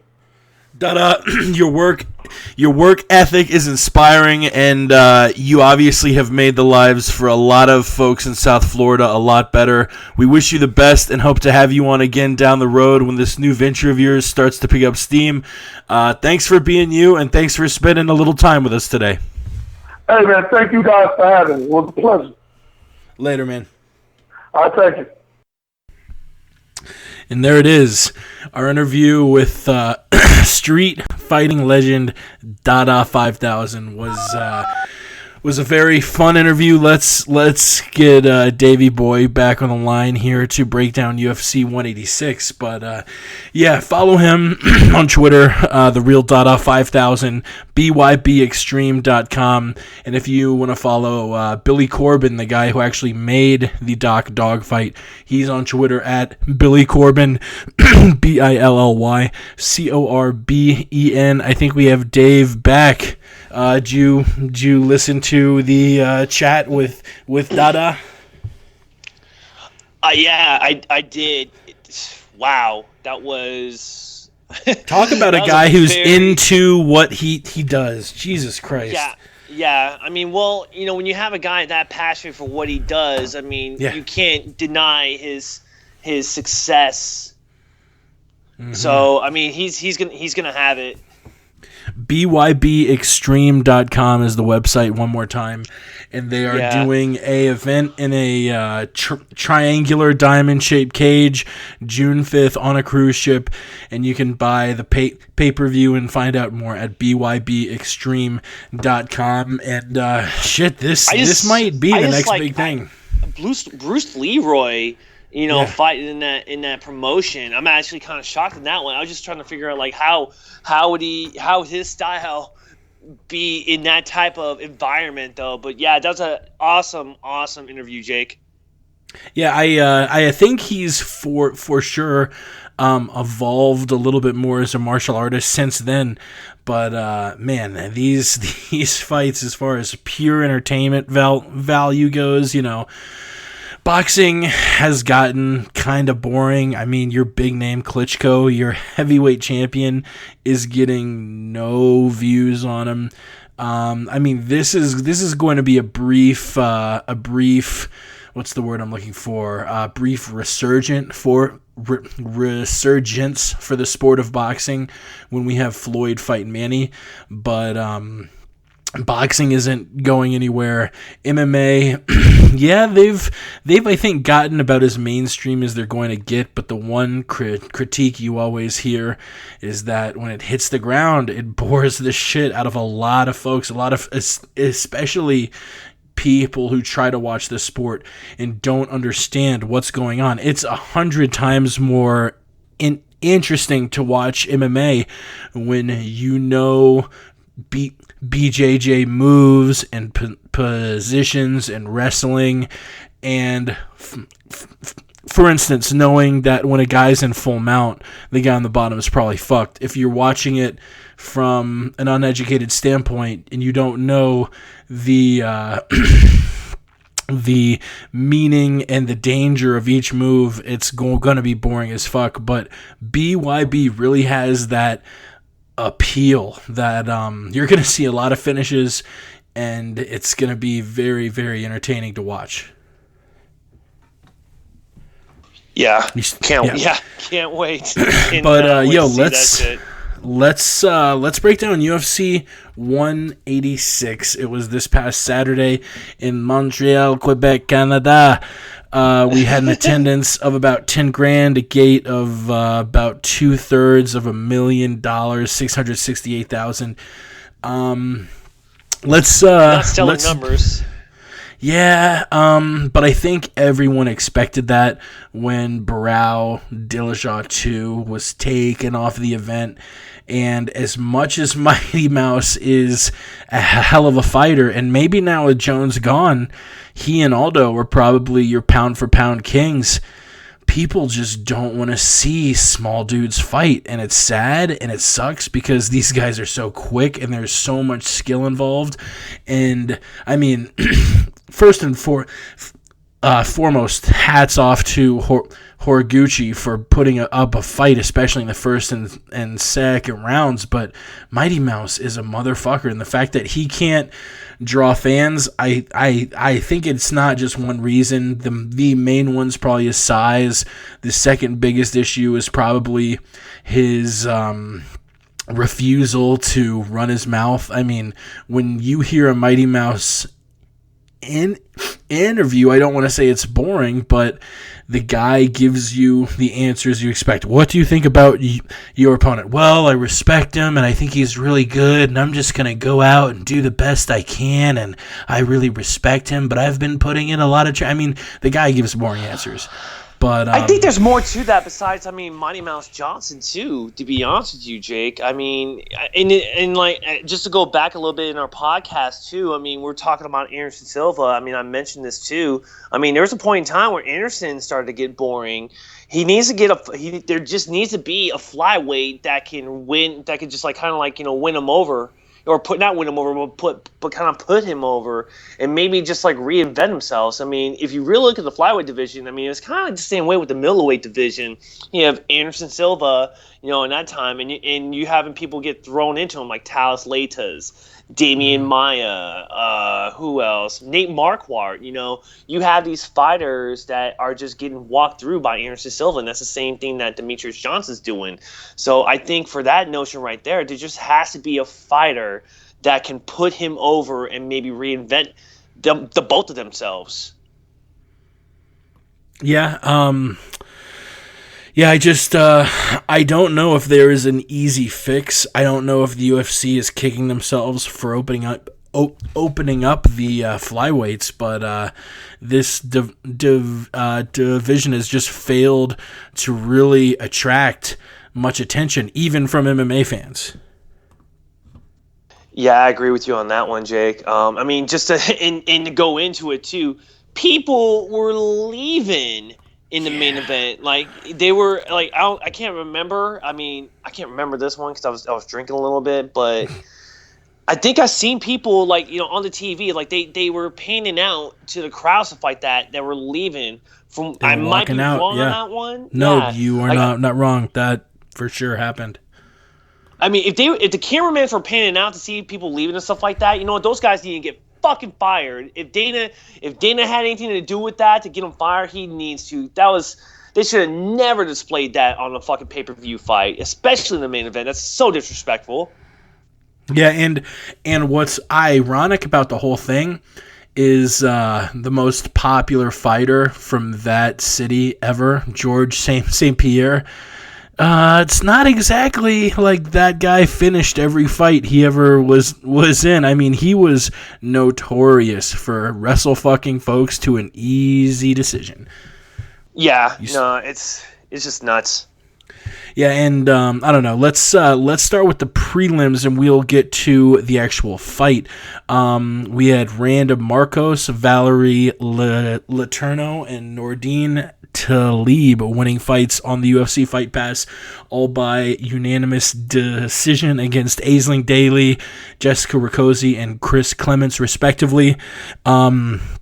We had a guy who a lot of people are saying is going to be the next big thing out of Canada, Olivier Aubin-Mercier. He's got excellent grappling and beats David Michaud in the third round via rear naked choke. Chad LaPrice beating Brian Barberina via unanimous decision. Alexis Davis, who I believe may have been an underdog in this fight, took on the fellow Canuck Sarah Kaufman and wins the fight via second round armbar. And then we had Patrick Cote defeat Joe Riggs, make it a sweep 4-for-4 on the Fox Sports 1 prelims for Canada. What did you think of these 7 fights?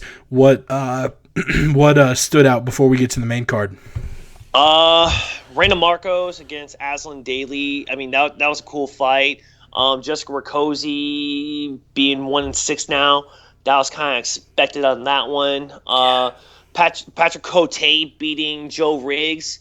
Seeing it going back and forth, could see why Joe Riggs would be a little upset of losing that fight by unanimous decision. It was just shown publicly because they did the split camera when they're reading out the decisions. I can see why he would get a little frustrated. That's understandable. Because it could have gone either way, but I had it for Cote.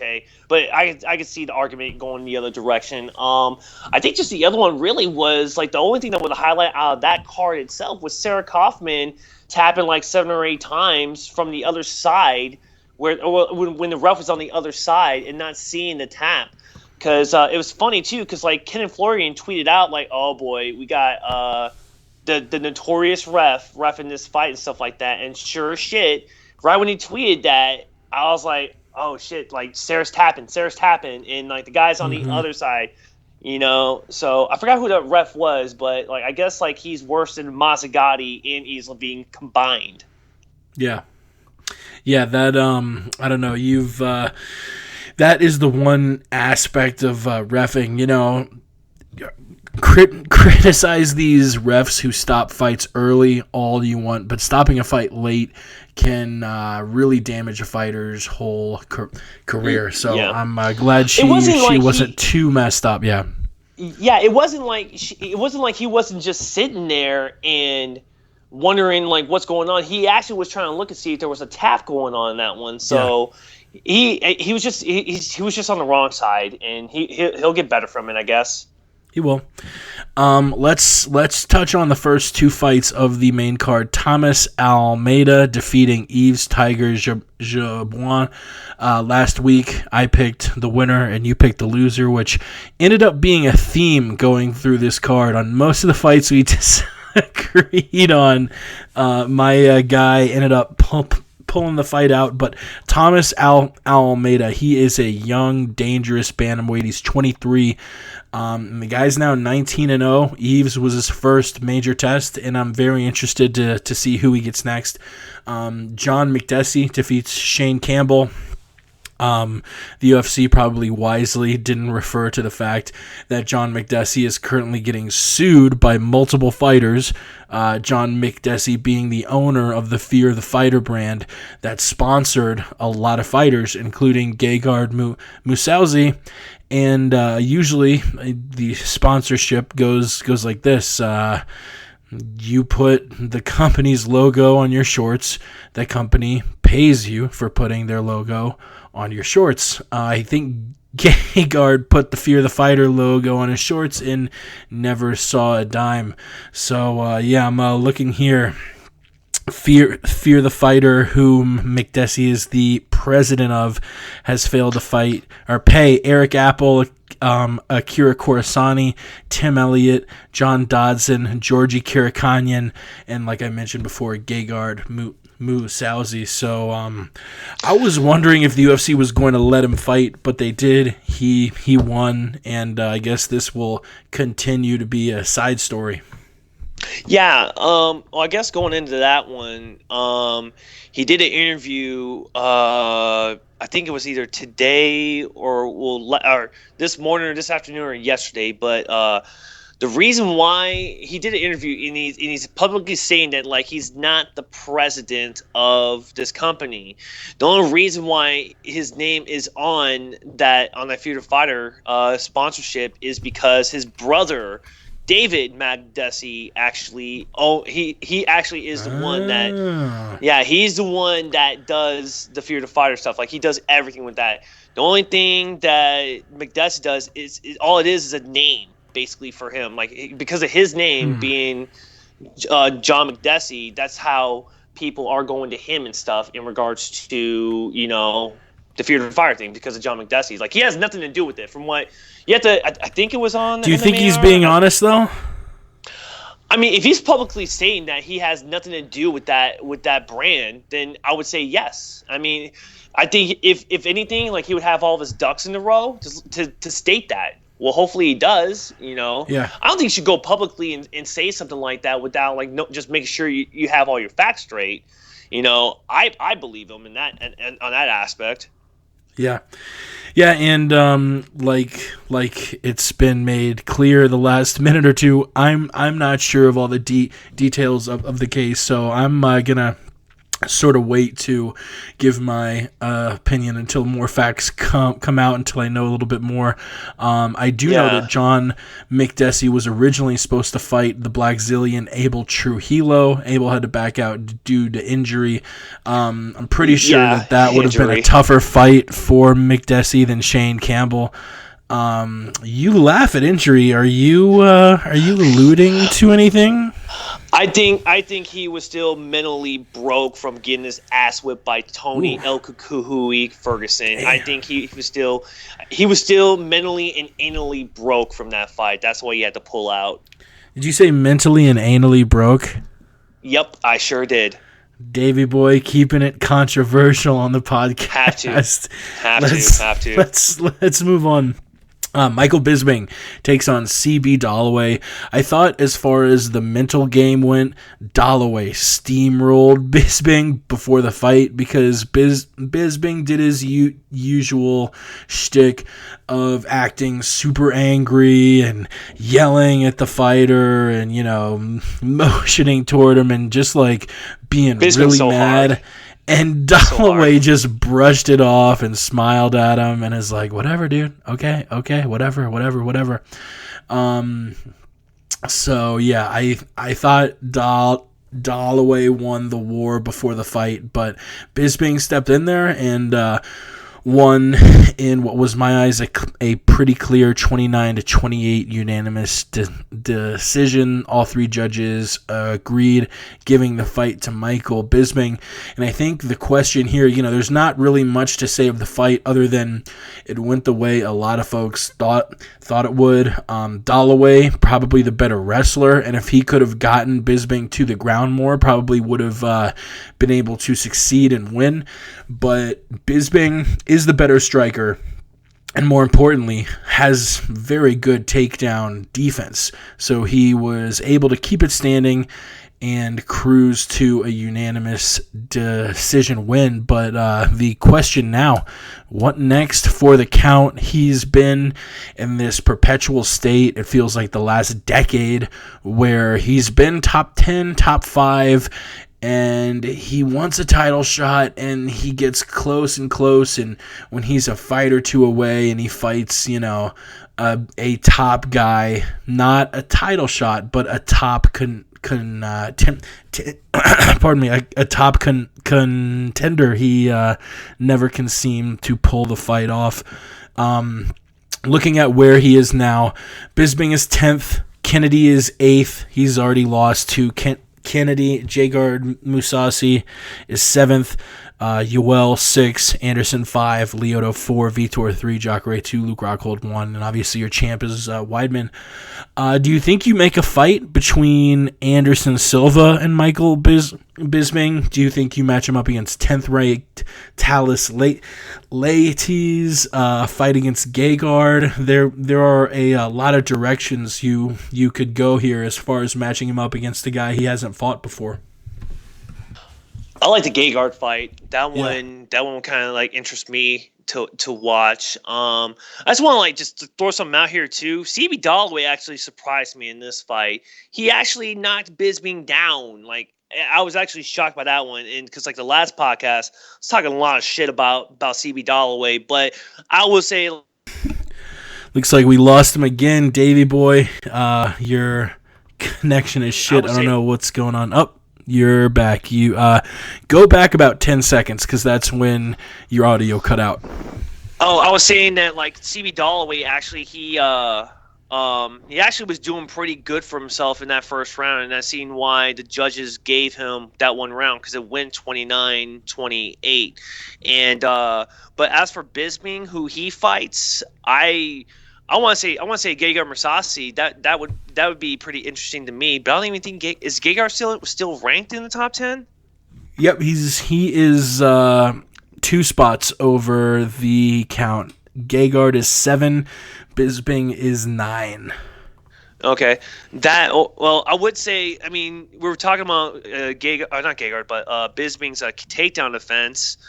But him against strikers, it doesn't seem like he does that well against strikers, except Kung Lee. I mean, he just pretty much mauled over Kung Lee. Mousasi is actually scheduled to fight in 2.5 weeks in Manila at that Frankie Edgar Uriah Faber card. He's fighting Costa Philippou. Yeah. Okay, never mind. They put him up against Joel Romero.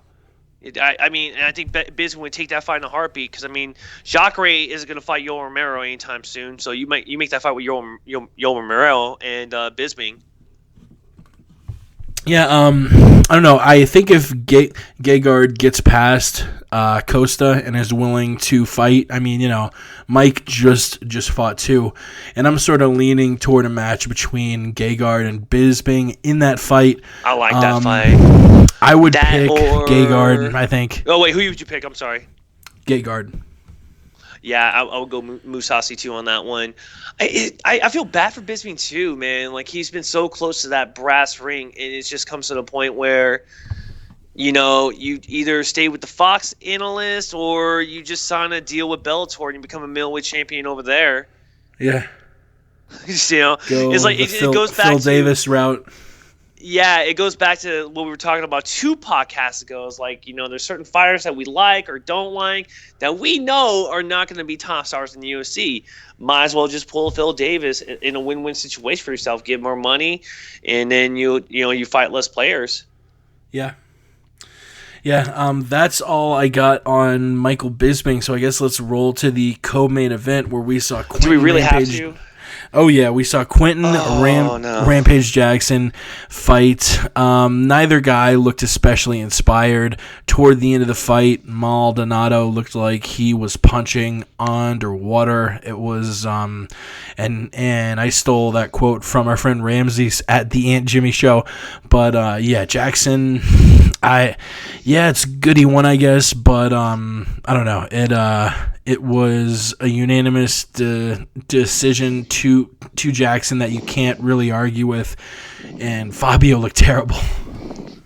Okay, 2 things. He wasn't throwing any punches. What the fuck? Yeah, it didn't make sense. Yeah, I want to give a shout out to 2 things. First off, I want to give a shout out to Filthy Tom Lawler. If you guys haven't listened to the Filthy Front Row Brian show, go get it right now on podcast, because he was calling Fabio Maldonado Candy Maldonado. I thought that was kind of pretty funny. But yeah, this fight didn't really do anything, but maybe at least got the casual fan to order the pay-per-view because, like, they know who Rampage Jackson is. They're like, oh, my God, it's Rampage Jackson. Like, I remember him when Joe Rogan was talking about him on Pride and stuff. I've seen all the highlights. It was back in, like, love that voice. You're cutting in and out on us again. Oh, sorry. Do you hear me now? Yep. I'll edit out the silent bits in post. Don't worry. Yeah, but going back though, I don't see why I don't know why they signed Rampage Jackson back to the UFC. But in the same time though, I mean, when you have a casual fan who knows who Rampage Jackson is, business standpoint, you re-sign Rampage Jackson. But for people like me, you, the hardcore MMA fans, they know for a fact that, like, Rampage Jackson is just a guy to win people over or hype a card up. But when it comes to fighting somebody, yeah, he's a name. He's a name. You know what? And, like, he's publicly stated, like, he hates fighting. He does it for the fucking money. So he's gonna try to, like, get the big name fights and stuff like that. But him trying to, like, go for a championship belt or, going for someone that, like, is in, like, top 10 contention, maybe I don't know. He's just in there for the money. So, and he stated that too, guys. So, like, I'm not trying to talk shit about Rampage Jackson. So, fuck you guys. Damn. Yeah, I just want you to boy firing tonight. Yeah. So, Dirt Sheets, if you're out there, go on ahead and try to spin an article on that one. I know who Rampage Jackson is, and he blocked me from Twitter anyway. How many UFC fighters do you think have blocked you on Twitter? Is it like 30, 50, 100? You've been blocked by probably a majority of the UFC. I'll tell you what, like, there's been a lot of fighters that probably blocked me off of Twitter. Like, you know what? I'll have to look that up. I don't know. I would say if you ask my good guesstimation, I'd probably say a good 10 to 15 of them. But the one fighter that I was actually shocked that blocked me was Frankie Edgar blocked me from Twitter. And I'm like, I don't think I've ever said anything bad about Frankie Edgar. Yeah, I've I think been blocked by Tito. I've been blocked by Jon Jones, which is the hilarious thing about Jon Jones blocking me is normally you get blocked by a fighter after you insult them. Jon Jones blocked me after he insulted me. I didn't get it. It all stemmed from me misunderstanding a tweet he said about Tim Kennedy, where I thought he was being critical of Tim, saying that teammates should have your back no matter what. And I like wasn't a douche at all. I basically said, wait, he's your teammate, but he's not going to have your back if you're doing questionable things. And you're breathing into the mic pretty hard there, You're breathing in the mic real hard there. It's all good. And basically, Jon, in response, goes, "Oh, hey, I'd love to be on your show." And I was like, "All right, well, I feel like you're not being serious, but if you are being serious, send me a DM." And he goes, "Totally wasn't." Then blocks me. Then goes a step further and goes on my fucking Instagram, where I had posted a picture of the parking lot behind my apartments, and the cars were covered in snow, which visit Instagram.com/the MMA podcast, and you can find it. I think it's one of 2 pics that just show cars with a bunch of snow on it.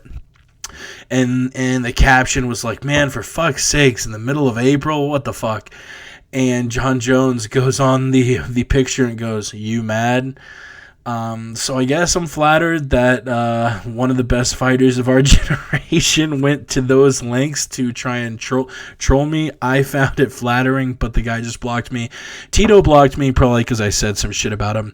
And Dana White blocked me, which I won't get into that story too, but it was all about basically me making a joke that was more making fun of myself than Dana, but Dana took it the wrong way. I basically made a joke about me flying coach and the fact that he gets to fly private all the time, and I think he sort of took it in the spirit of me criticizing him for being super rich instead of kind of poking fun at myself for being super poor, and he blocked me. So Dana, if you're listening, which I'm sure you are, unblock me, you son of a bitch. But man, Paige. You know what? I think what happened is if you were to like message him and apologize, you know what would happen right there, Jake? You guys would probably like have a good one-on-one, and you guys would be besties. And we could maybe start up a relationship like you and Angie. Exactly, that's what I'm saying. See, that's what happens when you hate on people and they hate on you, but you guys just come together. The love just spreads from there. Y'all are gonna have some weird ass looking kids. Who next for Quentin? We're gonna have crazy Rampage? blood sex. That's what we're gonna have. Oh my god, Quentin Rampage Jackson. Who next for the former Pride, former Bellator, former King of the Cage, former Danger Zone, former WFA? The guy's got 47 fights under his belt, but it doesn't look like he's going to be retiring anytime soon. He left the UFC on a 3-fight losing streak, but now the man's on a 4-fight winning streak, beating Joey Beltran, Christian Mapumbu, and Mo Lawal in Bellator, and coming back to the UFC after an almost 1-year-long layoff and beating Fabio Maldonado. I think Page should fight a guy that he fought almost exactly 10 years to today ago, back April 2005 at Pride Total Elimination 2005. It was a memorable finish as Shogun Rua finished Rampage Jackson with soccer kicks to the head 4 minutes and 47 seconds into the first round at the 2005 Pride Middleweight Grand Prix opening round. I would love to see a rematch of those two, just as a fan of the sport. These are two legends, and we saw it once in Osaka, Japan. Let's see it again in the UFC. I'd love to see that fight.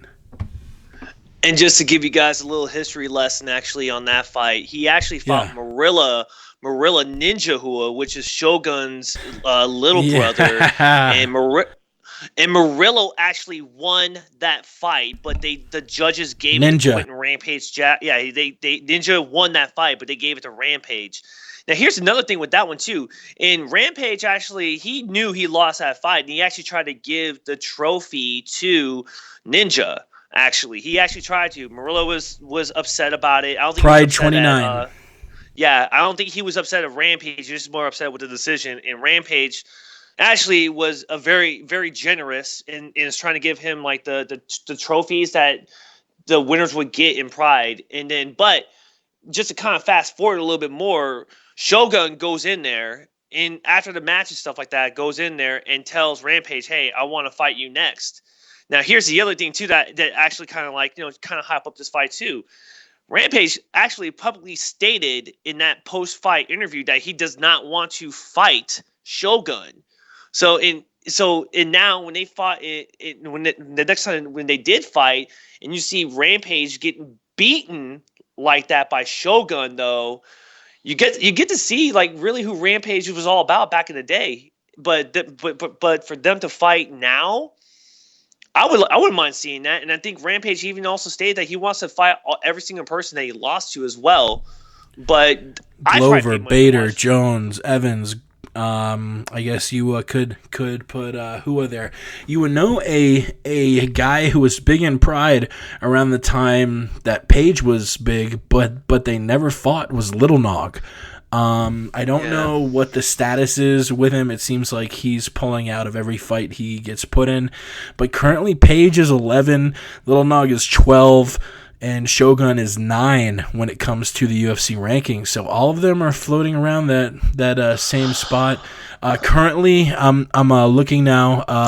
Little Nog's last fight was almost a year ago when Rumble KO'd him. Which is his only fight since beating Evans in early 2013, over 2 years ago. He's fought one fight in like 2.5 years. He's currently tied to a rematch with Shogun Rua that might go down August 1st at UFC 190. So it looks like both Rua and Nog might be tied up in a fight. So I don't know if you wait and give Page the winner. If you give Page a guy like OSP or Manua or Rafael I was just about to say OSP. Yeah. OSP would be a very interesting match. Yeah, I was going to say him. And then Fabio Maldonado should probably fight Patrick Cummins next on that one, too. I mean, both of them lost. OSP and Rampage won. I probably pay money to see that, too. I don't see Shogun fighting I don't see Shogun fighting Rampage anytime soon, because he's probably more likely, I'm going to fight Lil Long. But I thought I heard that Shogun was going to try to drop to middleweight, though. I think he's still scheduled to fight Little Nog at UFC 190. Let me pull up the UFC event page here. Yeah, it seems official on the UFC page that the 3 fights they have scheduled for UFC 190 currently are Ronda Rousey versus Bitch Kohea, Little Nog versus Shogun, and Big Nog versus Stefan Struve. I'd like OSP versus Rampage because both have pretty strong ties to the state of Tennessee. Page obviously being from Memphis, fighting out of Memphis, and OSP, he's from Miami, but he's currently fighting out of Knoxville, and he went and played football at the University of Tennessee. That might have a little bit of intrigue. Davey, quick trivia. Do you know who Quentin Rampage Jackson's first ever fight was against? His first fight? First fight ever, back in 1999, before he did anything. Ooh, that is a good question. I'm going to say it wasn't Matt Lindland. No, it was before. Oh, dude. Jeff Munson? This is a clue. The guy is currently in the UFC, believe it or not, fighting at welterweight. Fighting at welterweight? I have no fucking clue. Mike Pyle. It was both men's first pro fight ever back in 1999. Since then, Pyle has amassed 36 fights.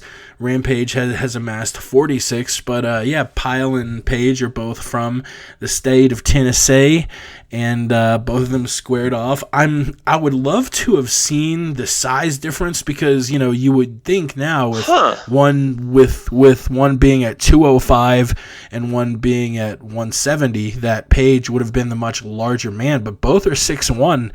And Page won the fight via unanimous decision after 3 5-round fights. And then Pyle, if his career wasn't hard enough, his second fight ever at Revolution Fighting Championship 1 in 2002 was against John Fitch, who he actually beat.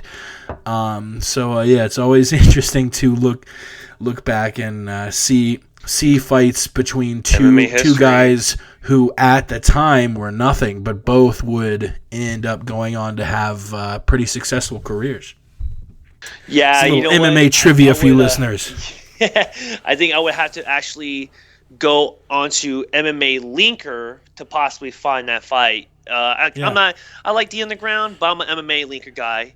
Yeah, that's right. And you know who else is an MMA Linker gal? Gina Carano, too. If she likes MMA Linker, I like MMA Linker. That's all it takes. I think that's about all I have for Rampage. Before we move on, though, we gotta hear his post-fight comments from the always entertaining Quentin Rampage Jackson. I'm here with the winner, Quentin Rampage Jackson. I didn't think I was going to get a chance to say that for a while. It's nice to see you back. I'm back. That was my favorite part of the whole interview. I'm back. No. Did you not hear the guy in the background? That was the same booing guy from the Ronda Rousey fight. Oh my God, the Ronda Rousey Sarah McMahon fight. You're right. The crazy boo. Yeah. The UFC booing man. That was the same guy. He's Holy black. Shit. He's back. All right, let's listen to this interview. Nice to see you back. I'm back. How difficult was it getting ready for this fight, knowing that there was a lawsuit hanging over your head, all the drama that was going on, then finally having it lifted this week? Give us your thoughts on all this. Hey, you guys don't know how stressful I was, because I wanted to come here and fight in front of the Canadian fans. I heard you guys were some of the best fans on the planet. So I won that fight to get here. I had to fight to get here. There was some haters trying to stop me from returning to the UFC. I thought I was going to do better by leaving the UFC, and I'm the first to admit that I'm wrong. I was wrong. UFC is the best organization on the planet. I tested. Anybody will ask me, I keep it real, I tested it. So I fought to come here to fight for you guys, and that's why they had to make it a catch weight, because it was so stressful. I got off my diet. You don't believe the things I was doing. Well, it's nice to see you back, and it's nice to see you performing well. You mixed up your strikes beautifully tonight. You were very technical. You threw a lot of leg kicks and elbows and knees to the body. Were you happy with that aspect of your performance? Guys, you have no idea. I've been wanting to kick for so long. Joe Rogan was saying, he don't kick. But when people are desperately trying to take you down, the last thing you want to do is kick. But Mababo, how you say his name? Fabio Maldonado. Fabio Mababo, he's a boxer. And I was like, man, this guy's got moxie. He's going to stand with me. And he did a good job, much respect. Honestly, I trained to knock him out. Hey, that guy got a chin of steel, because I hit him with everything but the kitchen sink. But I want to thank my coaches. Bobby Rimmer, give me that on that boxing tip. Gavin Stewart on that Muay Thai. Sean Dante with that wrestling. And Benny at my gym, Rampage Family Fitness. Benny Mandel taught me the head kick. Thank you guys, and thank you David Busters for letting my gym family come watch it there, man. I love y'all. This is for y'all, baby. This is for y'all. Memphis, stand up. The best fighter from Memphis is back in the house. Monster, y'all know I'm a beast. Very excited to have you back, my friend. Congratulations. Quentin Jackson, ladies and gentlemen. The return of Page. Before we get to the main event, what would you have done if that booing guy was standing right behind you in the crowd? Take the one side of it being disrespectful to Page, who, I don't know, the right guy won. And even if the right guy didn't win, maybe like a lot of fans thought during the Ally Quinna fight, you don't boo a guy who put his heart out there, trained for months to fight. I like any circumstance other than, like, say, a Paul Daly cheap shot against Koscheck when the fight's over. Yeah, boo that, but don't boo a decision. Don't boo a fight. Oh, I thought it was boring. It's disrespectful in that vein, but even more so, you're in a crowd. You're surrounded by a lot of fans in close proximity, and you're just gonna fucking scream boos as loud as you can into the back of a guy's head. I honestly would have turned around and slapped the guy in the face. Yeah, I can agree with you more on that one, Jake. But you can't deny that was kind of entertaining just to hear a guy just boo his heart out on how he felt about that fight. I don't think that he did it in regards to like Rampage, like he's a Rampage hater or anything like that. Because I ain't gonna lie, that fight was kind of boring. That fight was like real boring. I'm sorry, like when you talked. Yeah, I was. But you don't. I wasn't boo a fan the of that man, fight damn either. it. Huh? You don't boo the man, damn it. I don't know about that. I mean, if you pay $60 to go watch someone fight and be entertained and stuff like that, you tell them how you feel. It's like you pay money to go watch WrestleMania. You pay to boo people. You pay to be entertained. If the UFC wants to be an entertainment business, which they lead towards, then that's what you're going to get. You're going to get people to boo and stuff like that. Do you honestly think Ronda Rousey cared about the booing guy when she knocked out Sarah McMahon, basically? Probably not. No. Probably not. But that's what you get. You're going to get fans like that. That's just the nature of the game. But yes, it is disrespectful. I will say that. But at the same time, though, if you're paying money to watch the fights on pay-per-view or live, and it doesn't come to fruition, then yeah, that you're giving your opinion how you feel about a fight. That's just being a human being and having your voice. Final fight, UFC 186, Demetrius Johnson, Kyogi. That first round, I was getting a little nervous. I bet my boy Alan $20 that Mighty Mouse would win. So basically, if I owed him 65 because we're both going to be going to Vegas for UFC 187, and if you, the listener, will be there for sure, follow us at the MMA Podcast, tweet us, and we'll get a cold beer. But me and Alan, Westland Eagle AH, are going to go see the Rogan stand-up special at the KA Theater May 22nd. And I believe after charges and everything, they were like $65 a pop.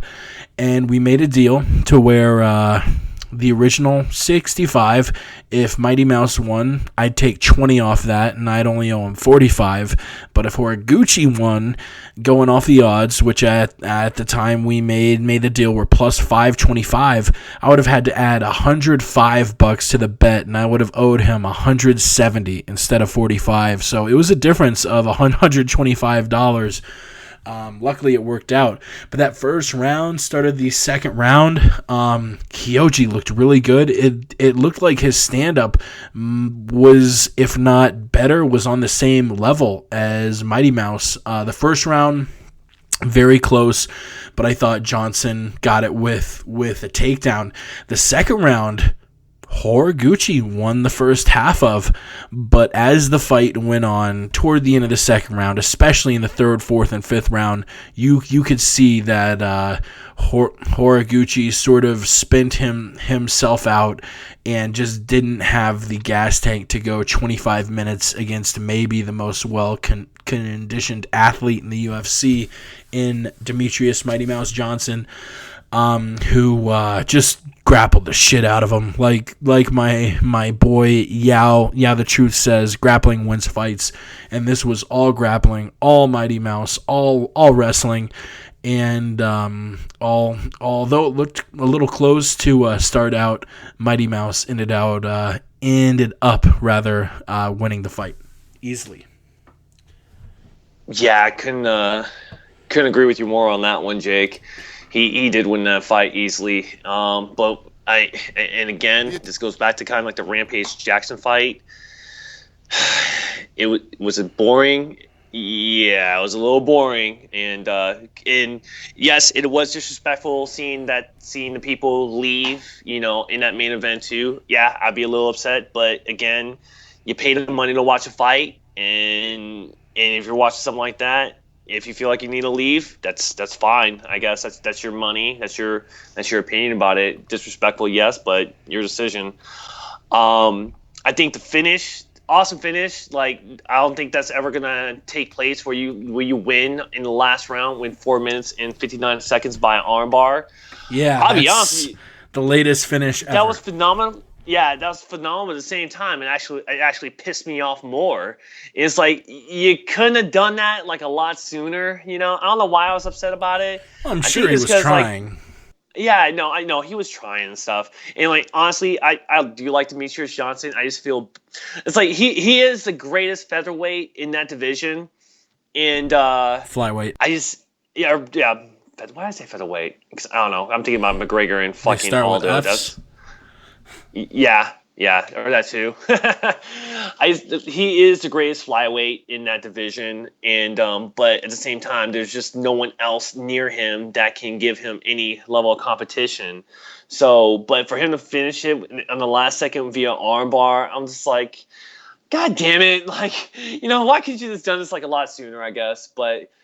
Who next for Mighty Mouse? I guess they wait for Dotson and who's he fighting? Moraga. Dotson and Moraga are fighting that Manila card too, I believe. And then once that fight's done, it has to be a rematch with Dotson and Demetrius. But I'm gonna go for Demetrius on this fight again, but it just still pisses me off because, like, I mean, there's nothing gonna be intriguing watching this fight, to be honest with you. But awesome fight, though, I guess, in a sense. Let's listen to Mighty Mouse's post-fight comments, and when we get back from it, let's talk about whether you think his next fight should be his 7th defense of the flyweight belt, or whether he should move up, take that super fight with TJ Dillashaw. I've been saying it for a while, and there's no denying it. You're the best. There's no one better. You just got the latest submission in the history of the UFC. 4 minutes, 59 seconds of the 5th round in a fight you were absolutely dominating. You still went for the kill. I love it. How was it for you? First couple rounds was a little rough. I had to get my feet wet again. And, I had to test that wrestling. He was working out Daniel Cormier, a.k.a., and I was like, nah, homie. Mighty Mouse Wrestling's way better than DC's. So, with that being said, go for the finishing in. I was being lazy. Matt was like, armbar, and I was like, I better do what he says, I was going to get yelled at. So, I went for it. Now, early in the round, this is probably one of the more unusual styles that you've had to fight against. What was it like trying to get used to that blitz style, the wide base, the leaping in and out? It's very difficult. I mean, he's very fast, and the karate style is something I never faced before. So I don't want to be stupid and get knocked out. So I had 25 minutes. I just took my time, and I thought at the last second maybe I should finish it. Were there any points in the fight where he caught you with anything? No, not at all. He's just tough to hold down, and that's what we worked on in his training camp, is hold him down, pass guard, and submit him, and we got it done. Took a long damn time, but we got it done. It took the longest time ever. Let's take a look at it, though, because it is beautiful. The way you did it was absolutely perfect. You got side control, you were working the mounted crucifix, and then you transitioned from the mounted crucifix to the mount. I mean, this is all with like 4 seconds to go. Locked the arm out. He knew there was 1 second to go, but you nailed it. He had a tap. How satisfying is that? It's very satisfying. I wish I would have done it a lot sooner. Then the fight would have been over quicker, but, puts that exclamation point where I'm dominating the fight, then, let's go ahead and finish it. Listen, man, it's a pleasure watching you fight, a joy to commentate. I really appreciate it. Thank you very much. The champion of the world, ladies and gentlemen, Demetrius Mighty Mouse Johnson. And you've really got to tip your hat to a guy who, even though he knows he's about to win an easy, unanimous decision, he cranks on a sub with 4 seconds left and ends up getting it. But like I said, what next for Johnson? Should he stay at 125? He's said that his price for a super fight to move up to bantamweight is $2 million, which really, when you compare it to, say, this Saturday's boxing match between Floyd Mayweather and Manny Pacquiao, where they're going to make respectively $180 and $120 million. $2 2 doesn't really sound like that much of a demand. I want to see a fight between, it seems like the Johnson fights on a regular basis, and he's beaten just about everyone. UFC 187, we see John Moraga versus Joseph Benavidez. We also see John Dodson. Who is Dodson fighting at 187?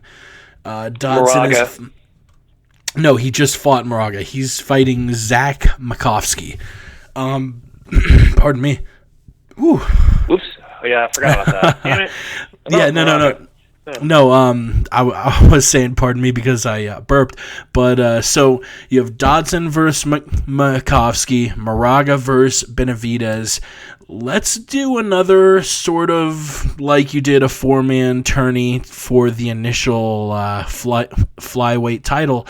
Let's do a sort of de facto 4-man tourney for the next title shot. You can have the winner of Dodson versus Makovsky fight the winner of Benavidez and Moraga, which will likely be Dodson versus Benavidez.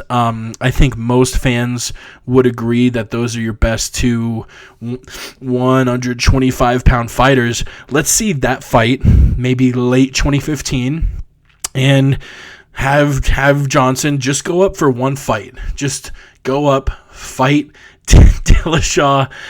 If he wins and ends up holding 2 belts, I guess we'd have to sort of take it from there. But the guy fights he fights enough to justify holding 2 belts. He fights 2 or 3 times every single year, which, this is every year, 2013, 2012, the guy fights a ton. It's not like he's one of these champions. Like, you have a lot of current champions who are only fighting once a year.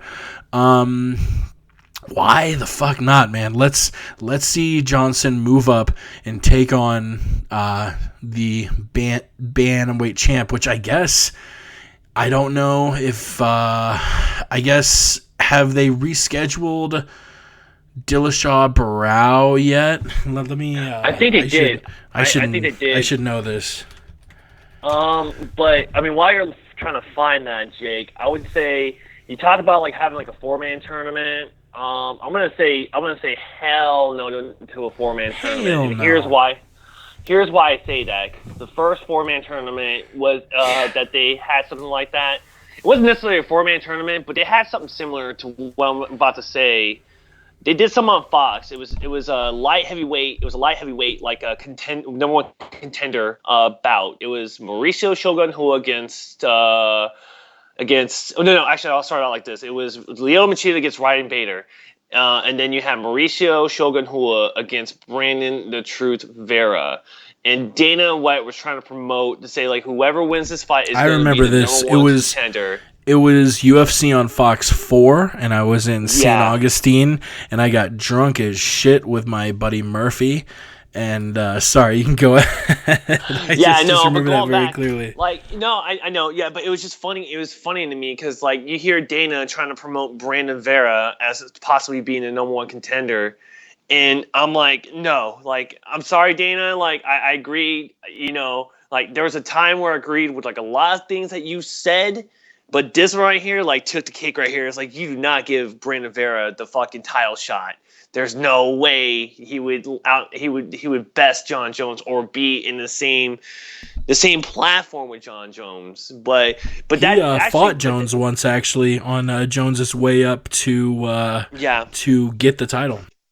But here's the other thing with that tournament too that I want to bring up. So Lyoto wins in decisive fashion. He gets that title shot. Then Jones was supposed to fight Dan Harrison, and then after that, then Jones was going to fight Lyoto Machida. Well, guess what happened? Dan Harrison gets injured. They ask Lyoto if he can fight Jon Jones. Leo says no.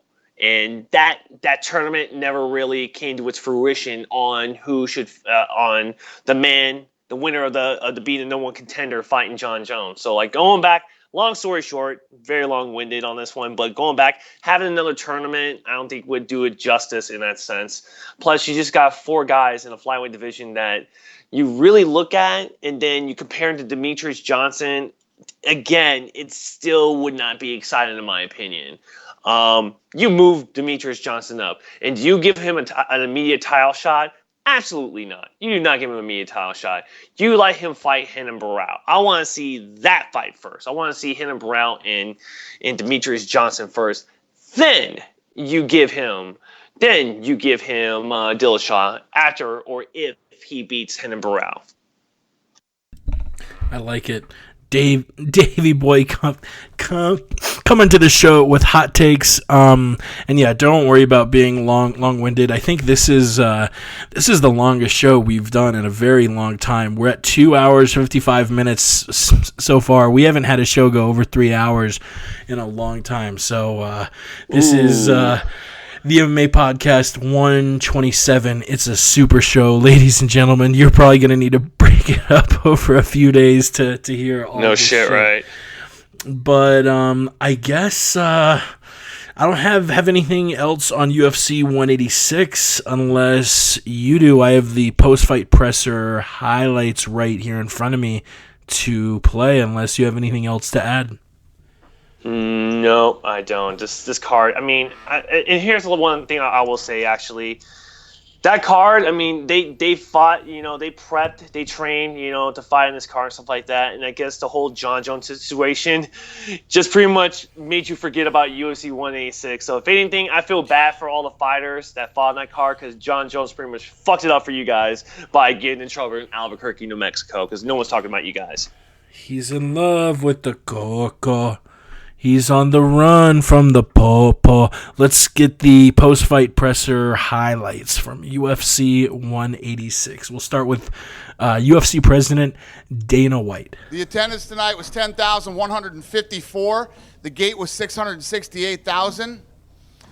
The fight of the night was Lepre and Barberena. The performance of the night goes to Almeida and Demetrius Johnson. Congratulations, those guys all won $50,000. And one of those men, the flyweight champion, Mighty Mouse Johnson, was the next to take the microphone. My record got broken not too long ago for the latest finish, and I figured if I waited to the last second, you know, no way we able to beat it unless they go to 6 rounds. So that's what we're focused on. He meant to do that. Yes. I got no excuse. Next, we check in with Quentin Rampage Jackson. I just think that Fabio is not human. I hit that guy with everything, and he was asking for some more. I'm like, damn. I even tried to kick him in the head, like, what the? You know, I didn't think he would see that coming. I didn't know what to do. I was thinking about blowing my bad breath on him and then follow the combo, but I didn't think that would work either, so I just kept trying. Well, honestly, I want to come back and beat everybody that beat me. I want to fight Shogun, Glover, Rashad, and make my way back up to Jon Jones. You know, I'm on a mission, and that's the honest truth. The first name he mentioned there, Shogun Hua. Let's check in with the Brit, the Count, Michael Bisping. The middleweight division now is more stacked than what it's ever been, and the guys inside the top 5, they've had better performances lately. You know, they've won fights, and I've lost a couple here and there, you know. I've won one, lost one, won one, lost one, and that's not good enough. You know, you're only as good as your last fight. Tonight was a great fight, but it wasn't the performance I wanted. I wanted a stoppage. But, you know, it was a good win over a top 10 opponent, and then hopefully I continue that form in the summer. Hopefully when I do that, then I'll start talking about a title shot. But, you know, yeah, no one's putting me out to pasture. And as I said many times, I ain't going nowhere. And finally, we check back in with the ever-quotable Rampage Jackson. I've never shied away from any rematch or a fight from anybody in the flyweight division. I'm just not a person who goes out there and seeks it. The champion doesn't seek challenges. Challenges find me. That was Demetrius Johnson. Oh, you're right. I wrote that down wrong. I read Johnson, but I said Jackson. Yeah, sorry. That was Mighty Mouse. I was about to say, because they look alike, don't they? Man, you're so racist. Wow. If you are listening live, we're going to go off air for like 5 seconds and come back on because we've hit the 3-hour mark. I can't remember the last time I've done this on Ustream. This is the longest show for we've done in probably maybe like 2 years, man. This is a very long one here. We'll stop it. Stop it, and then I'll save it. We'll come right back. This is crazy. Yeah. What did you make about Page saying that Page basically saying that he thinks he can make another rally for the belt? Do you really think that Rampage Jackson at, I don't know how old he is, 35? I'll look it up, but can he like actually make another run at the belt? He's 36. He's going to be 37 in June. Title. Like, I mean, number one, you have Jon Jones, okay? I know he just got stripped and stuff like that, but you got Jon Jones up there. You got Daniel Cormier. Daniel would throw him around. Anthony Johnson would knock him out worse than what Vanderlei did and worse than what Shogun did. You got OSP coming up. Dude, I think he would have a hard time against Patrick Cummins, to be honest with you. I don't see Rampage really going in there and winning any fights to get to the title. He barely beat Fabio Maldonado. And he's trying to put over on Fabio Maldonado, and Fabio sucked. That's just bottom line. He sucked, and Rampage just couldn't knock him out. Maybe Rampage is getting older. I don't know, but I don't see Rampage getting that title. I think Gus embarrasses him. I think DC embarrasses him. I think Rumble embarrasses him. I think Jon Jones embarrasses him. And I'm not using the term embarrassed to try and say that Page is a bum, because he's not. But the fact of the matter is, these 4 guys at the top of 205, Rumble, Gus, DC, and especially Jon Jones, even with Jones gone, I mean, you have got a hell of a striker in Gustafsson. You have a guy who even put him out and has the most power that we have ever seen at light heavyweight, and that includes Lyoto in his prime, Shogun in his prime, Rampage in his prime. The amount of power that Johnson is dealing is historic. And the wrestling that DC has is historic. And Jon Jones is maybe the best fighter we've ever seen. So as much as I would love to see Quentin, fucking make us all look silly and pull a Robbie Lawler and win the title late, or I guess win it for the second time late in his career. I just don't see it happening. Nah, it's not gonna happen. He's gonna be in the Hall of Fame though. I mean, if anything, he will be in the Hall of Fame. That's a definite. Oh yeah, for sure. He was a part of that string of champs at 205 who honestly will all probably go in the Hall. It was Griffin, it was Rampage, it was Lyoto, it was Shogun, it was Evans. All of them were spectacular fighters, which in my eyes makes Jones, it just makes his legacy that much more wild, and I don't know, just adds to this whole story about, of all the fighters in the UFC who could be caught in a hit and run and drugs in the car, and he flees and he comes back and he grabs cash and then he leaves again, and then the police want him to turn himself in. It's just so wild that it's happening to maybe the greatest fighter the sport's ever seen. Yeah, it's completely insane. We're on this Jon Jones things again. And the only thing I can say on this one is, man, you get so many chances to, to win yourself over with your bosses and the fans, stuff like that, and you just keep fucking up like this, man. And just let's say, just theoretically, that like all the eyes are on Jon Jones unfairly for whatever reason, because he's the greatest fighter of all time, quote unquote, or the baddest man on the planet, quote unquote. You know what, man? That comes with the territory. If you slip on a banana peel, people are gonna make fun of you. That just comes with the nature of the game. And for you to be the youngest champion and grow up in the UFC grow up to being in the rock star status, stuff like that, it is what it is, man. And you just need to have good people around you. And let's see what happens with Malky Cow on this one. I wonder if Malky's still going to want to represent him. I mean, Malky. I remember. Yeah. What's that? No. I was sorry. Well, no, I was going to say, because I mean, Malky's stuck his neck out for Jon Jones so many times. I mean, yes. and so many times. And he was on Chael Sonnen's podcast 2 or 3 podcasts ago, and Malky was getting so much shit, especially his family was getting so much shit because of Jon Jones being popping hot for coke. I think this is taking it toll on Malky now. Does Malky want to represent Jon Jones? I think that's a question that should be asked. But other than that, do I have really any more takes on Jon Jones at this time? To be continued.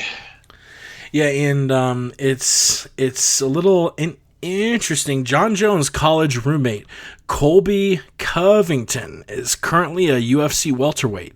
And he lived with him for a while, tweeted, "Crazy to see all this stuff with Jon Jones.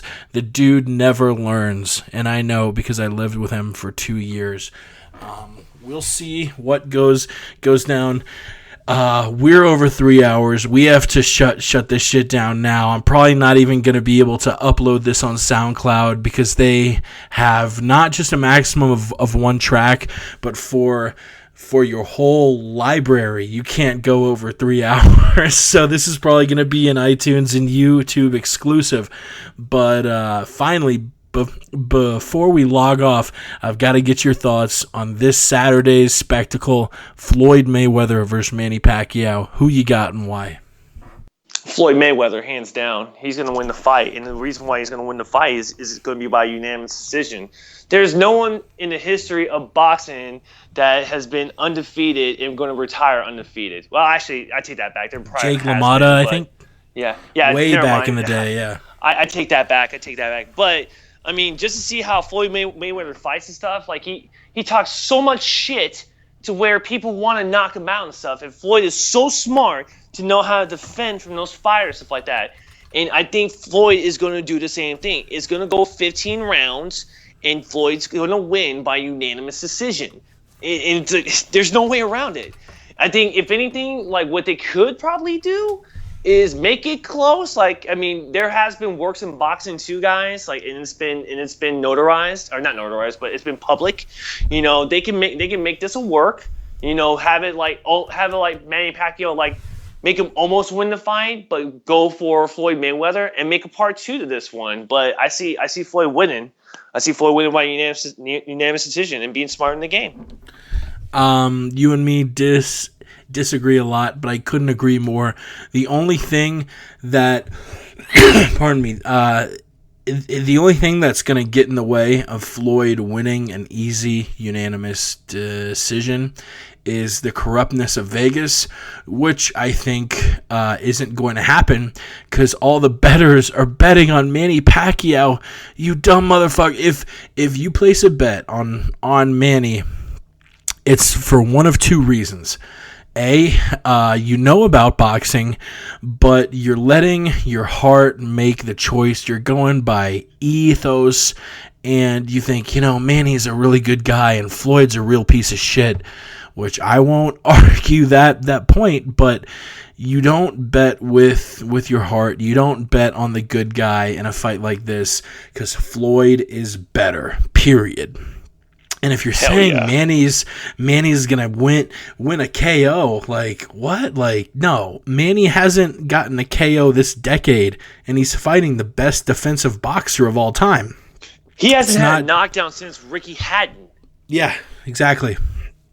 And I said Jake LaMotta before, I think, because I recently saw Raging Bull. But the name I was thinking of was Rocky Marciano. He went 49-0. And I think Floyd's record currently is either 46 or 47-0. So we might see Floyd end up, I don't know if this is Floyd's last fight, but he'll probably have a record very similar to Marciano. Do you think this is Floyd's last fight before he hangs up his gloves? I think he might just have one more fight left in him, and it's probably going to be a rematch with Pacquiao. It all depends on this Pacquiao fight and how it goes out, but Floyd's going to win it. And how they spin it is going to, I don't know. How do they spin it to where Floyd fights one more time or Floyd retires? But I like to see Floyd retire, to be honest with you, on top. Yeah, and that $180 million paycheck he's going to earn on Saturday would be a nice little nest egg to hang up the gloves on. I want to thank you, the listener. If you're hearing this, Jesus Christ, you made it through 3 hours and 10 minutes of the MMA podcast, and I can't thank you enough. Davey boy, I can't thank you enough either. These shows usually end up in the 1 to 2 hour range, around 90 minutes, but sort of like the DaDa interview went way long. This episode went way long too. So thank you for sticking it out and breaking down MMA with your boy for 3 hours. Where do we find you? Do you have any shout outs? And when are you and Angie planning on tying the knot? Oh man, whew. Well, stay tuned for that one for me and Angie. I'm gonna be posting some pictures of me and her on Twitter. Please don't. Recently started. Okay, I won't. Okay, maybe just DMs, stuff like that. But you can find me on Twitter. That is DaveyBoy, DAVEI_POI. And big shout outs to all my MMA families, Pete Tweet, Loso Rocks, Polito. Thanks for calling in. Elaw, thank you very much. And you're welcome on that Ustream app as well. Doc Robbins, Fred Kirby, Nick of the Keyboard Warriors. Go listen to Stand and Bang Radio. Listen to their latest podcast with Mark Munoz and Aljamain, the Funk Master Sterling. I'm gone, bitches. That's right. Sterling is a hell of a prospect. You can visit themmapodcast.com. Visit us on Twitter at @themmapodcast. If you liked it, tell a friend. We appreciate the shit out of all of you. And I don't know, as far as shout-outs go, Ross Finkelstein, Westland Eagle, Yao the Truth, Hero, Shin Woo. Of course, our girl, Jen from Florida, J.M. Adams, Don Enrique, Kevin Black. It's Bill the Butcher, not Bob the Butcher. Follow Bill the Butcher, you crazy motherfuckers. Who else? Loso was tweeting at us.